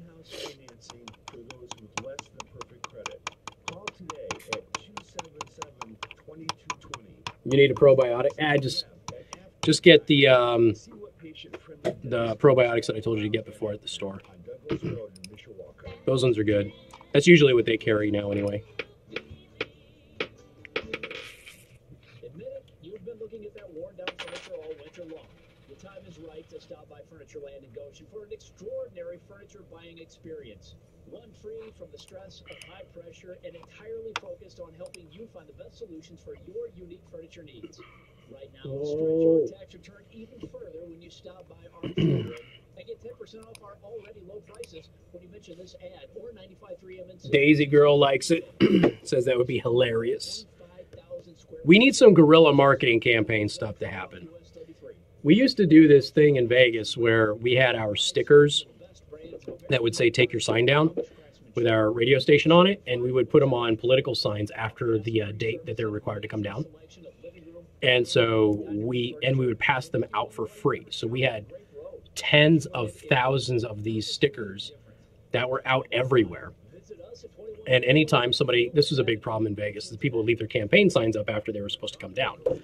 And it's a problem here, but less so.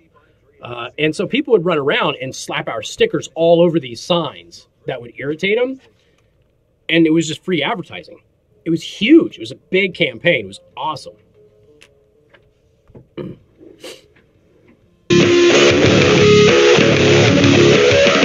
Hey, good afternoon. Thank you for tuning in. News Talk 95.3, Michiana's news channel. I am your host, Casey Hendrickson. Just came up with an idea. I've been toying around with it. I actually just announced it on the live stream. I'm thinking about, as we get into election season, having campaign signs for me. And they'll just have my logo, Hendrickson 4, and then a blank white spot for you to go ahead and write whatever you want on there. And you can just have me, and just put it yard signs, political yard signs. It's protected speech. You can totally do it. So maybe we'll do something like that and try and make them as super cheap as possible. But, normal campaign type sign stuff that goes in your yard. I think that would cause some interesting conversations with your neighbors. That's what I think it'll do. I already know somebody's cousin is going to have Hendrickson for clown because they don't like me and they call me a clown. Yeah. Hendrickson for retirement. Yeah, retirement. That'd be a good one. Too. Hey, as long as my retirement is fully funded, I can retire tomorrow. I don't care. Y'all are on your own. You want to give me a full retirement? Yep. Let's do it. All right. Hendrickson for rubberized asphalt. Rubberized asphalt. That's all hour one. That's a darn good podcast. That's why.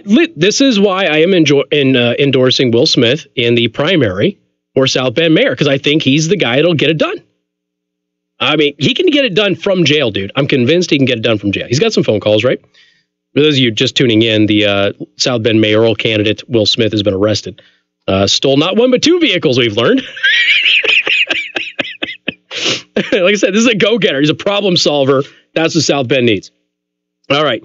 I do want to thank our sponsor, Second Amendment Arms and Range, located in New Carlisle. And don't forget, they got the basic pistol class that is coming up.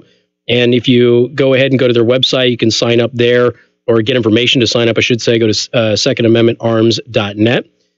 I have to say, I'm rarely in line to agree with and endorse a greenie policy, okay? So greenies are the crazy environmentalist people, but I'm all for this. And I don't know how many of you have been paying attention to this, but I really like the idea of it. There are these people in the environmentalist movement called birth strikers. Have you heard of these people, Joe? I figure on college campus, you probably would have run into this, especially at IU, because IU is like 80% crazy. So birth strikers are women who are so afraid of global warming that they are vowing not to have children. And I just want to go on record as not just endorsing Will Smith for South Bend mayor in the primary, but I am completely in favor of this. I don't think any of these women should have kids. Climate activists calling themselves birth strikers are refusing to have children due to their fear of climate change, according to a Monday interview with Bloomberg News. Yes, do it. I mean, don't do it. Do it by not doing it. Don't do it by not doing it. We need a hashtag. We need one. Our planet is in kind of collapse. The natural world is collapsing around us. Weird. And that's actually happening right now, said climate activist Victoria Derbyshire.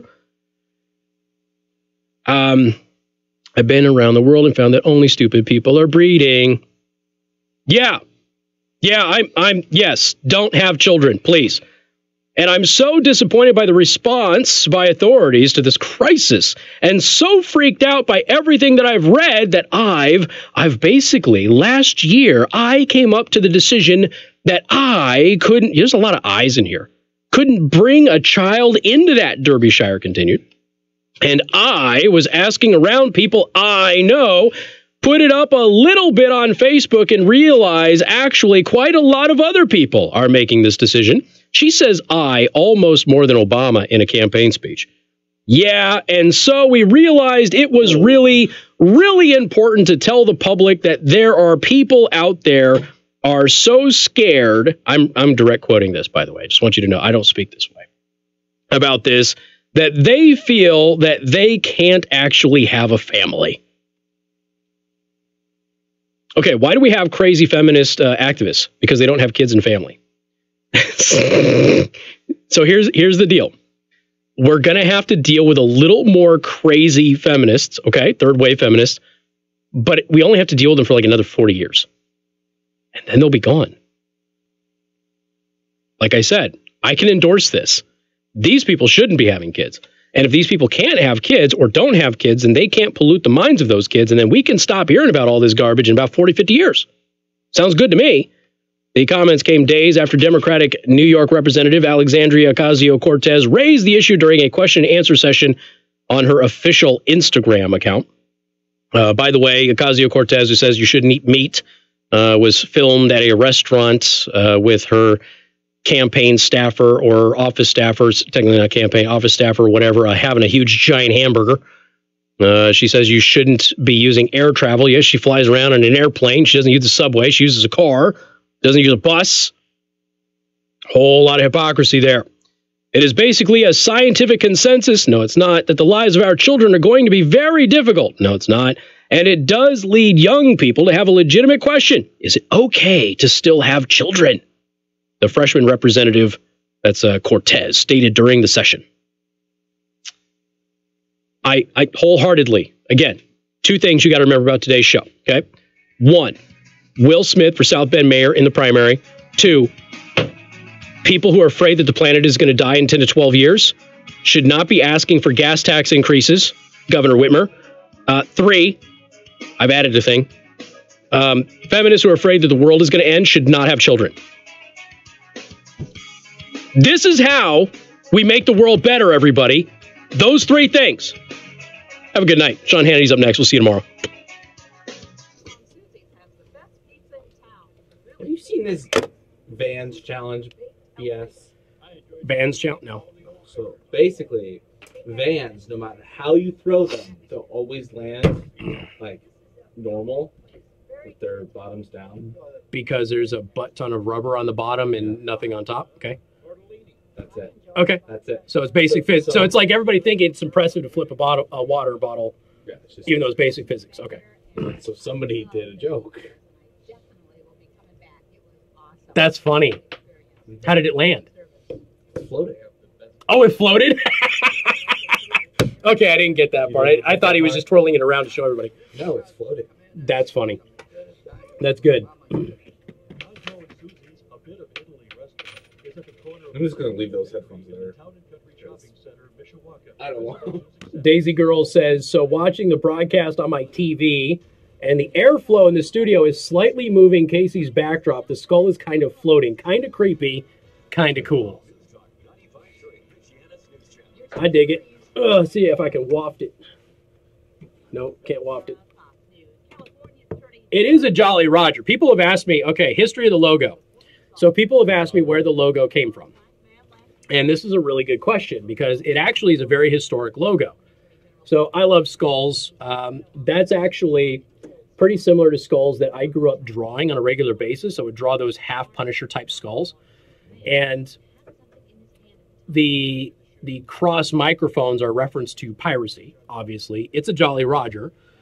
But what people don't realize is that there is a very rich history of pirate radio in talk radio. Mm-hmm. And we used to have to broadcast on ships out in international waters and things like that. So it's a throwback to the old pirate radio days where you just kind of have a flag that represents the radio industry, represents piracy, and also is kind of a smack in the face at corporate radio that we have been dealing with over the past several years. And, you know, a lot of the corporate radio stuff has started to collapse and more smaller companies are taking over, which is a good thing. Very good thing. As the dinosaurs leave the industry, the innovators are able to take power. Podcasts are becoming more popular. Podcasts are a part of that. I told people when I worked for CBS banned podcasts. You weren't allowed to do them. They banned blogging. Weren't allowed to do them.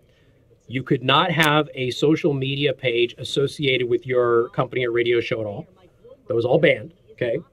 And I had to operate a website with a fictitious name in order to have a blog, which became very popular, actually. Some of the posts from that are on my website now, but yeah, it was just one of those things where CBS was like, no, blogging, podcasting, those are all liabilities. They're not the future. Nobody will do it. And I kept telling them, this is the future. This is what's going to happen. And then as video started happening, MedVed was the first person in our industry to embrace it. And now everybody does video. And Michael Medved did this long before YouTube podcasting was a thing. Long before. So it's actually, it's not just a cool logo. There's a whole rich history that is associated with it. So, all right, everybody. I need a small fan now. Yeah. I could just have some beans. And I think the trajectory will help move it. Like, you know, just, and there you go. All right. Get McGill to dance around outside. Jesus. Look what everyone has to resort to listen to the show. Yeah, that's true. That's true. All right. Any final questions, comments before we get out of here? We hope the servers will be fixed this week. There was, like I said, there was a catastrophic server failure on Monday. It actually was Sunday night. And poor Tony has been working on it and trying to fix it. Yeah, he's basically lived here for the past 48 hours. Yeah. He looks exhausted. He came to me today and he's like, I still have to fix your remoting issue. to remote into the station from home. And I was like, I said, dude, I said, you got enough on your plate. Fix those. Come get me when you have time. So, which he was appreciative of because he's putting out fires everywhere. I felt like it was a good show, Frank. Thank you. Yesterday, I think, was a crap show, and that was just because we walked in and everything was nuked. And so I changed the format of everything. And that was because nothing was working. And then we got cut off. And yeah, it's so the entire first hour was a bunch of kicker topics instead of my best content, which is a big no-no. Your 3 o'clock and your 5 o'clock are your biggest hours. Your 4 o'clock, you can do the more serious stuff that the kids can't hear. Yeah, so everything just got shifted around just because of the chaos yesterday, and I didn't feel like I was very focused. So today it was nice to be able to come in and actually do a show. It felt good today. Yeah. Well, I'm glad you didn't listen yesterday anyway, Speed, because yesterday sucked. I didn't even podcast anything. No, I didn't podcast crap. The recording was all weird anyway. Thought I was going to sneeze, sorry. But today was good. We'll have all 3 hours up, and we'll have the daily show prep. So people are asking about the John Stossel video. That'll be up there, and you can check that out. All right. Anything else? Yeah, 1 minute. Now. Type now, or else we end the show. Probably had YouTube conk out on us. So maybe that's what happened. YouTube does conk out right about this time. So I will go to YouTube directly and see your comments.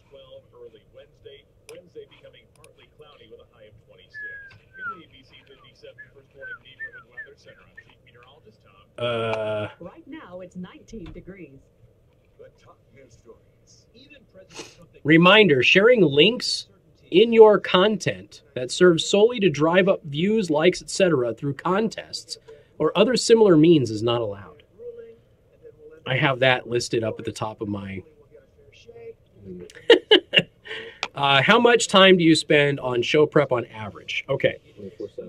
So I prep 24/7. Now, that doesn't mean that I'm sitting down nonstop every single day, every minute of the day, doing show prep. I do it in chunks, 3 to 4 hours at a time. Take some time away from it, do something else. Yeah, kids, business, eat, that sort of stuff. I do a lot of work late at night, and I've actually moved away from that more so. I used to do probably 40% of my work after 1 in the morning. And I think I'm down to like 15, 20. Because I'm trying to veg out a little bit before bed. And just trying to back away from it a little bit. But I would say in each show, I would say on average, each show probably has 10 to 12 hours. And that's the stuff that I talk about is, you know, a small fraction of the prep. So you'll notice that people will bring something up and I will be able to address it in the live stream, even though I haven't talked about it. And that's because I've already done the prep on it. So it may not make it into the show, and there's various reasons why it won't make it into the show, but it's been prepped, it's been read, it's been analyzed and all of that. I had the post about the kids with the MAGA clothing the other day. Mm-hmm. Yeah, I had 3 hours in that one post. Yeah, he on Twitter, if you follow him on Twitter, he tweets stuff all the time. Yeah, all the time. Stuff that usually doesn't make it onto the show because it's like it's not either it's too old or it's just like an older story or something like that. Yeah. Yeah, but just that one article that I wrote had 3 hours of work in it. And I think I maybe did 15 minutes on the show about it. Maybe. So 3 hours for 15 minutes. What's up, Anthony? How you doing, man? So, all right. Well, we had one question, so I'll keep going. As long as people are asking stuff, then I'll hang around. Today, I actually don't really have anything to do other than work here, so I'm okay. Although, Joe does need to bounce out, so maybe we'll do our promo. That'll be some bonus content. How about that? You get to see how this is done. He talks for 10 seconds, and then I say it, and that's it. That's all it's done. They haven't seen me do promos quite a bit, so let's see. Hold on.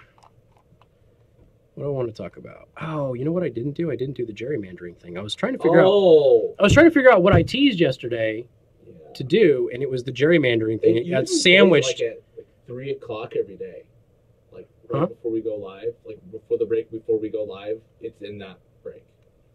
Oh, it's in the break before that break. Okay. So we could start listening to it. Yeah, I just it was sandwiched between two different things that I had way at the bottom of the stack. Let's see. All right, here we go. Let me know when you're ready. Go. Casey Hendrickson here. Has the NSA really stopped their domestic surveillance program, or is that just another lie? Wednesday, 3 to 6 on 95.3 MNC. There we go. We're finished. It's like I've done it once or twice. Hey, 8-4 for the record. 8-4, okay. It has to be under 10. And you didn't have to take six. Didn't do 6 tries. It was nice. Yeah, I didn't fail miserably just because I was doing it in front of a live audience. But was it last week? Oh my God, yeah, one last week. I had like 7 or 8 tries on it. It took him like 6 to 8 tries just to get a 10-second promo line. Yeah. It's pretty funny. Is the flag going to be available at some time? Okay. Maybe I'll make it available for the next 2 weeks.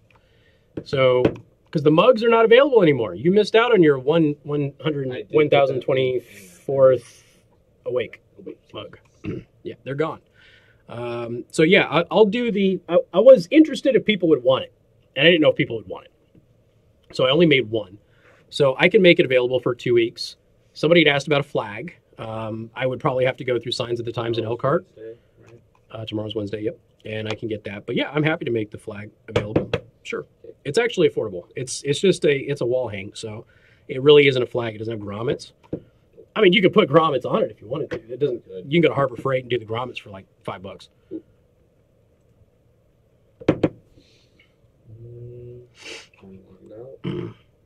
Yeah, man, you can bail. There's still 33 people watching this. I haven't done anything yet. There's still 33 people. But yeah, I'm gonna go home. All right. Thank you for your work. Hey, I appreciate it. Be safe. Don't die. All of that stuff. Oh. Hashtag don't do it. Oh man, I enjoy this work.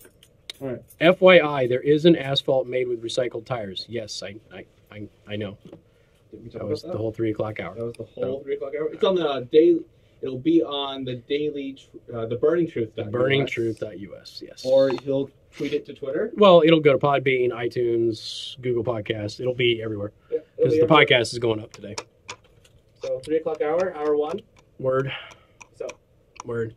All right, another bit of news for everybody. I will.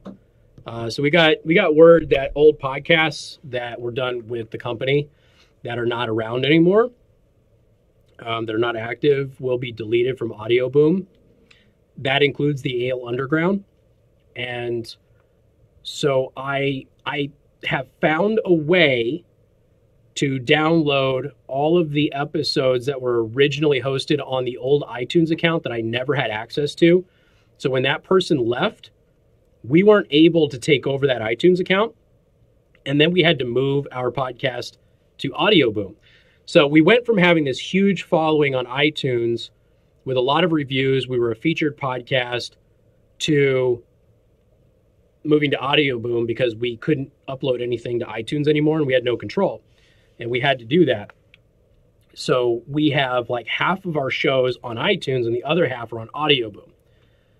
And because Audio Boom is going to delete those podcasts now, because Audio Boom doesn't have a free service anymore, we are, I found a way to download the episodes from iTunes, even if I don't own the iTunes account. And then I'm going to download the rest of the episodes from Audio Boom, and I'm going to re-upload them to my Podbean account. So there will be all of the old Ale Underground episodes will be up there.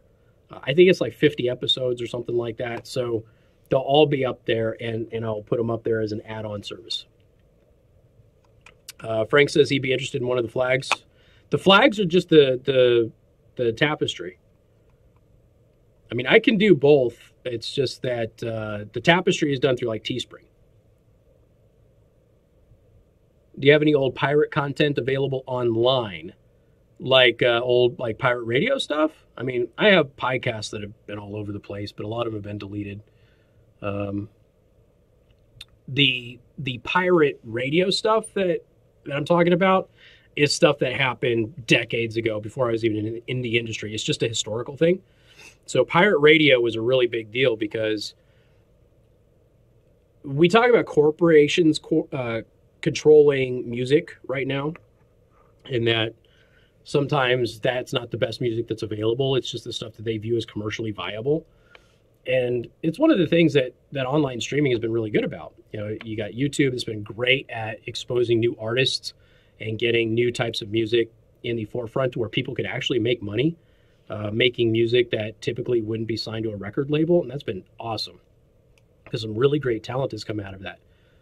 But there was a period of time where you weren't allowed to broadcast your opinions about stuff, and you weren't allowed to broadcast music that wasn't considered socially acceptable.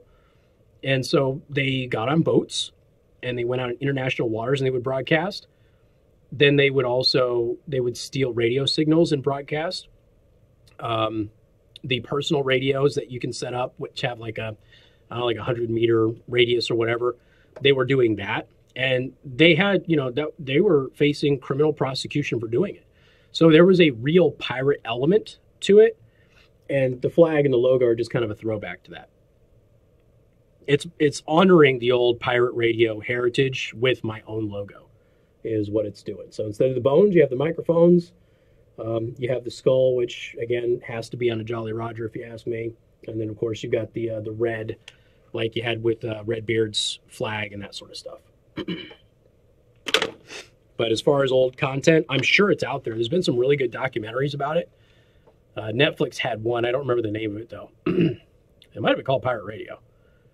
But they had it. Jeff says I was on fire this afternoon. Thank you, Jeff. I appreciate that.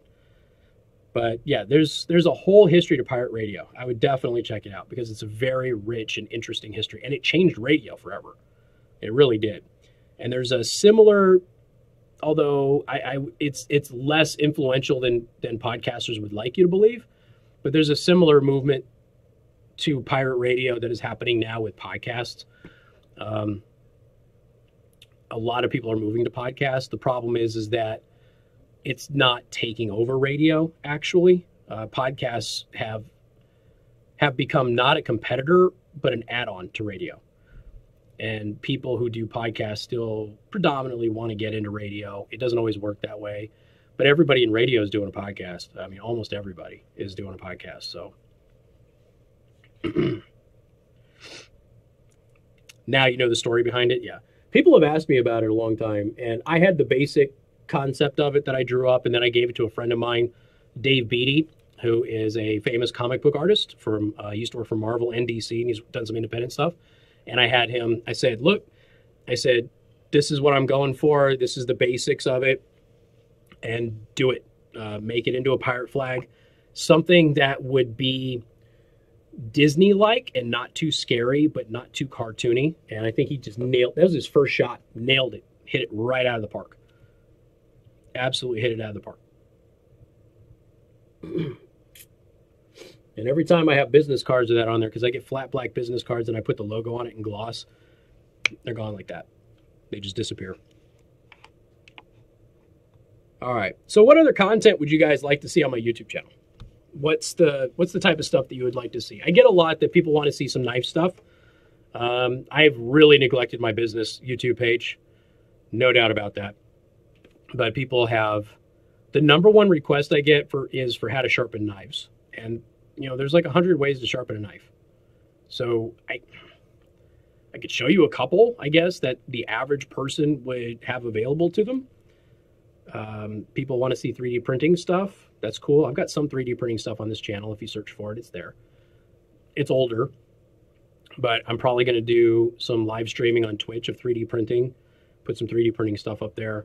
But what else do you want? I mean, aside from the show, what type of things do you want?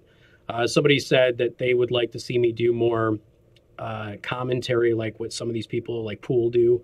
You have an article, and then you go through and you actually just break down the article and the story and things like that. So I might start doing that as well. A lot of it I have to have time for. A lot of these people, that's their job. If I were full-time YouTube, I'd probably put now, multiple videos a day, but I don't have the time to do that. So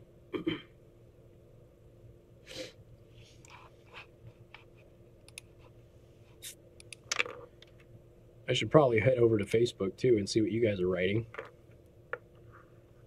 since I'm so neglectful of Facebook while I do the live stream.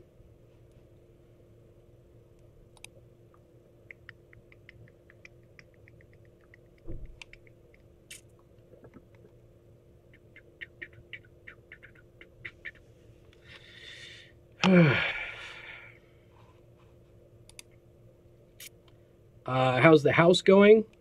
So the house, we have the FHA inspection is going to be tomorrow. Timothy wants the yard sign. The FHA inspection is going to be tomorrow.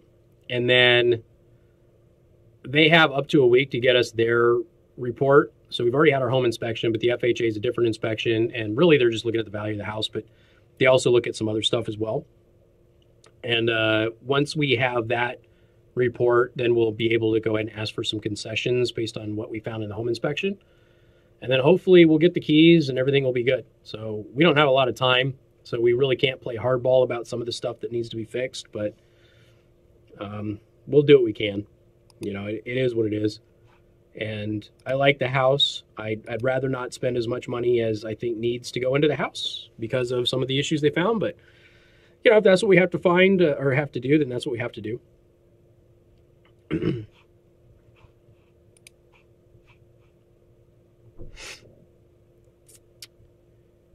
You were going to say, like Tim Pool? Yeah. I think you're the one that brought it up before. You or Speed brought it up before, Alex. Maybe do local stuff. Okay. Fair enough. Thank you for telling you about the song Cells by the Servants. Yeah. Dude, that is such a good tune. There's a lot of video game references in that song. It's a total gamer song, too.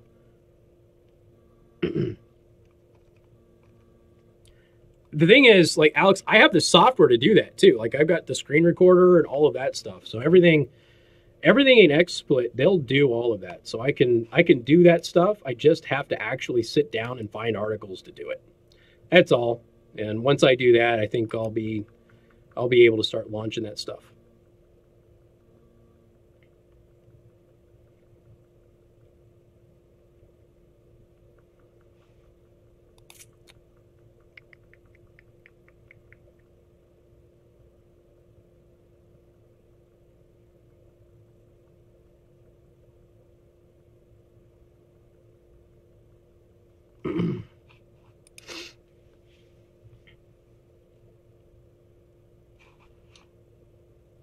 All right, give you guys another minute or two if you got anything else.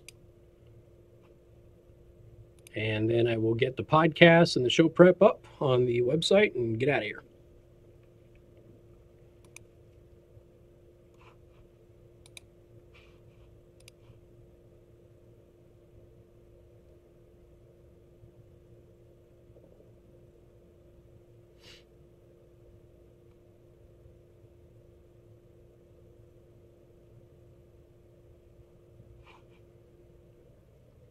Yes, Val. I actually talked about it a little bit yesterday.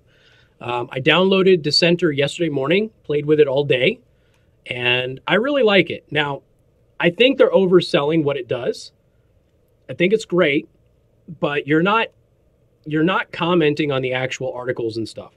So if the Washington Post turns off commenting and you use Dissenter to comment, you're not commenting on the Washington Post website. You're basically commenting on Gab, but everybody else can see the article. So it's not real different than sharing a link on Facebook and commenting on it and then people commenting below it. It's not too different than that, but it's more centralized. So everybody, whether or not they have a relationship with you on Gab, whether you follow each other or are friends or whatever, everybody can see your comments. So it pulls more people in. I think that's pretty cool, but at the same time, I think they're overselling it just a little bit. But I think it's a neat concept. It's got the Washington Post scared. You know, the Washington Post is changing the way that they do their URLs, so they're randomly putting a string of numbers at the end of their URLs to try and keep people from doing that. So even though you're not commenting directly on the Washington Post website, they're still nervous enough about it that they're trying to keep people from using Dissenter to comment, which I thought was interesting. But yeah, I think it's pretty cool. I think it's neat. And there's other services in the past that have kind of done that, but here's what I've noticed about it. It's really clean. It's really easy. The code is good. I would like to see more people using it. It's just getting started. So everything that I posted with Dissenter yesterday, I was the only comment on. But yeah, I think it's a really interesting comment, or really interesting concept, I should say, about commenting. But yeah, I think it's pretty cool. It's neat. Yeah, I agree with that, Alex. Yeah, it is. They are exactly. It's one comment section that exists off of their website about that article forever. So yeah, totally. Will anything replace Google Plus? Not that I'm hearing. I think Google gave it a really good go. I think that Google Plus had the best of Facebook. It had the best of Twitter. It had a lot of what Instagram offers, and it rolled it into one package. I think that they made the pages versus profiles bit a little too confusing for people. It just didn't catch on. And, you know, it's kind of weird how it didn't catch on because for a long time, it was far superior than anything that was available. And it just didn't catch on. So it is what it is. But no, I don't think that they're going to replace it with anything. Not at all. Maybe the time will come that they purchase one of the other big networks and go with it that way. That's possible.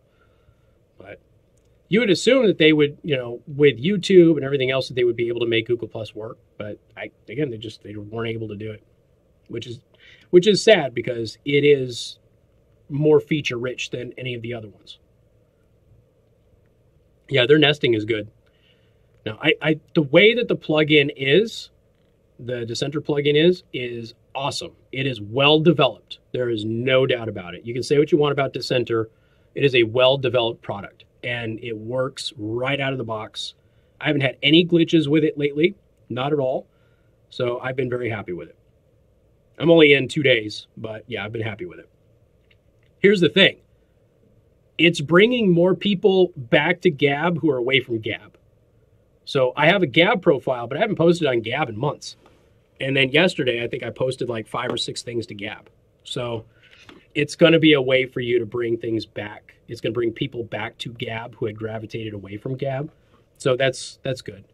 The Gab mute function, I think, is nice on the website because there are some bad apples on Gab. I mean, there aren't any other network. They're just more noticeable on Gab, I think, because Gab doesn't have the user base that the other networks have.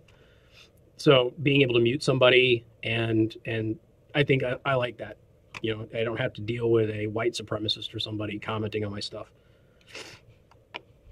Val, I recommend you download it. I think it's really neat. You know what I might do is maybe I'll do a video where I just kind of show people what it is.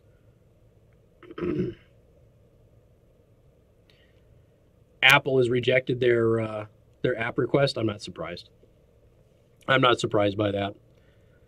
Now, what they can do is they can self-host it, and as long as you allow your Apple device to download an app that's not on the App Store, you'll be able to get it. Like I developed an app for my website, and I have to get it up, and I'm not going to actually pay to put it on the marketplace or anything, but I'll have it up on my website for you to download. I just have to do that.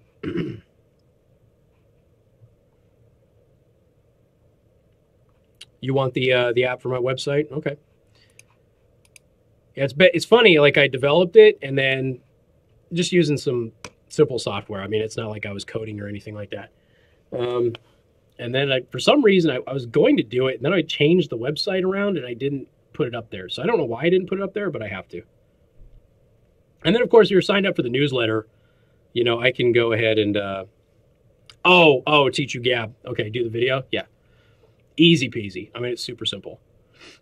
Yeah, that's not a problem. So maybe I'll just go ahead and do that. I'll do a quick little tutorial video at some point and show you all how to use it. Maybe tonight, maybe tomorrow. Easy peasy. You have to have a Gab account to use Dissenter, just so you know. So if you're going to use Dissenter, you must have a Gab account. I don't know if you can sign up through Dissenter, but I had to link my Gab account to use it. So make sure you have a Gab account before you download it, and you should be good to go. It's really easy. You just click on the icon on your browser. I have Chrome, use it in Chrome, and it's worked flawlessly.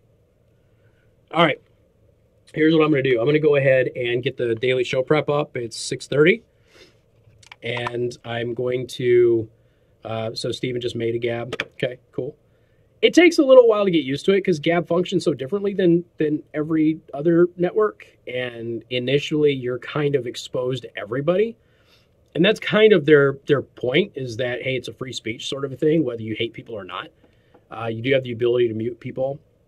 You can mute them, but still allow them to comment on your stuff, or you can mute them permanently for everything. So I think that's helpful, because there's some crazies on Gab. Like I said, there's crazies on everything. It's just that they're more apparent on Gab because of the size of the users. But it's a nice platform. I mean, it really is. You know, they've done a good job developing it. And I think it's probably going to exist as a niche, but as long as they can secure funding and things like that. I don't like their pro plan. I hate it. I think it's silly. But they also need to make money. And I can appreciate that they need to make money. I just, as a media personality who should be verified on social media, I'm not going to pay to be verified on a platform. I'm not going to do that. That's not okay. It's not exactly, but it rings like extortion. Okay, if you want to be verified, you're going to have to prove that you're worthy of verification and give us $7 a month. That's not going to happen. I qualify for verification. I should be verified. I should be verified on Twitter. I should be verified on Facebook. I should be verified on Gab and YouTube and everywhere else that I operate. But, you know, if they don't want to do it, then they don't want to do it. So I think Gab is missing the boat there, because there's a lot of people who should be verified on those other platforms that had their verification either denied or taken away from them. And those people, if they're on Gab, should have their verification. If you meet the qualifications to be verified, you should be verified. You shouldn't have to pay for it. So I think that's a little silly. But again, I understand that they need to make money because they've been demonetized by PayPal and everything else. So I get it. Just, I would change that one thing. I would leave the other stuff in the pro plan there, and I would get rid of that.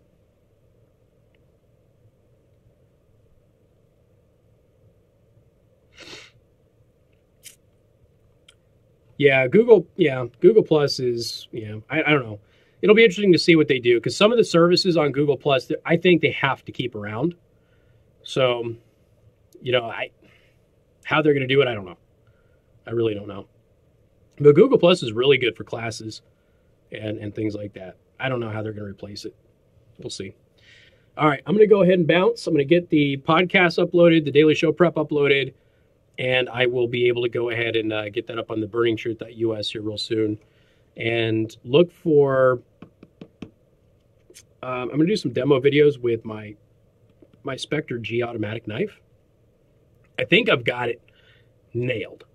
So I've done some tweaks in the design on the automatic knife, and it's operating better now than any previous run of the knife operated. It's just a lot smoother. It was always reliable. There were a couple of issues that would happen occasionally where the pivot would loosen up and the blade would kind of inch out. That's gone. We don't have a problem with that anymore.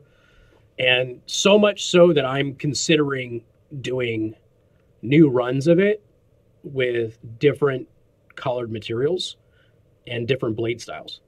So I think it's pretty much been dialed in. I'm confident enough in wholesaling it now.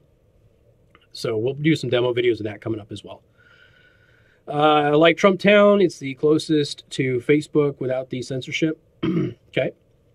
I've not played with it a lot. I'm familiar with it, just not played with it a whole bunch. All right, everybody. I'm going to go ahead and get everything uploaded so you all can enjoy it and then get home and have dinner with the family. I have a bunch of holsters to make for a police department in Alabama, and I need to get started on the next phase of that and hopefully get those done by next week. So I'm trying to get everything done before I move because my equipment's all going to be packed up. And since I'm moving at the end of the month, I basically got 3 weeks less than to get everything done before everything has to be packed for the move. So, all right, I'm going to bounce out of here. Thank you so much for watching. And for the 21 of you that are still with me even after, I appreciate that. So again, like the page. I should say, if you're on Facebook, like the page. Make sure you give me a thumbs up on the video. If you're on YouTube, make sure you subscribe to my YouTube channel, please. Hit the like button, click the bell icon to get notified when I upload any new videos or I go live. And in the meantime, you all have a wonderful night. I do appreciate it.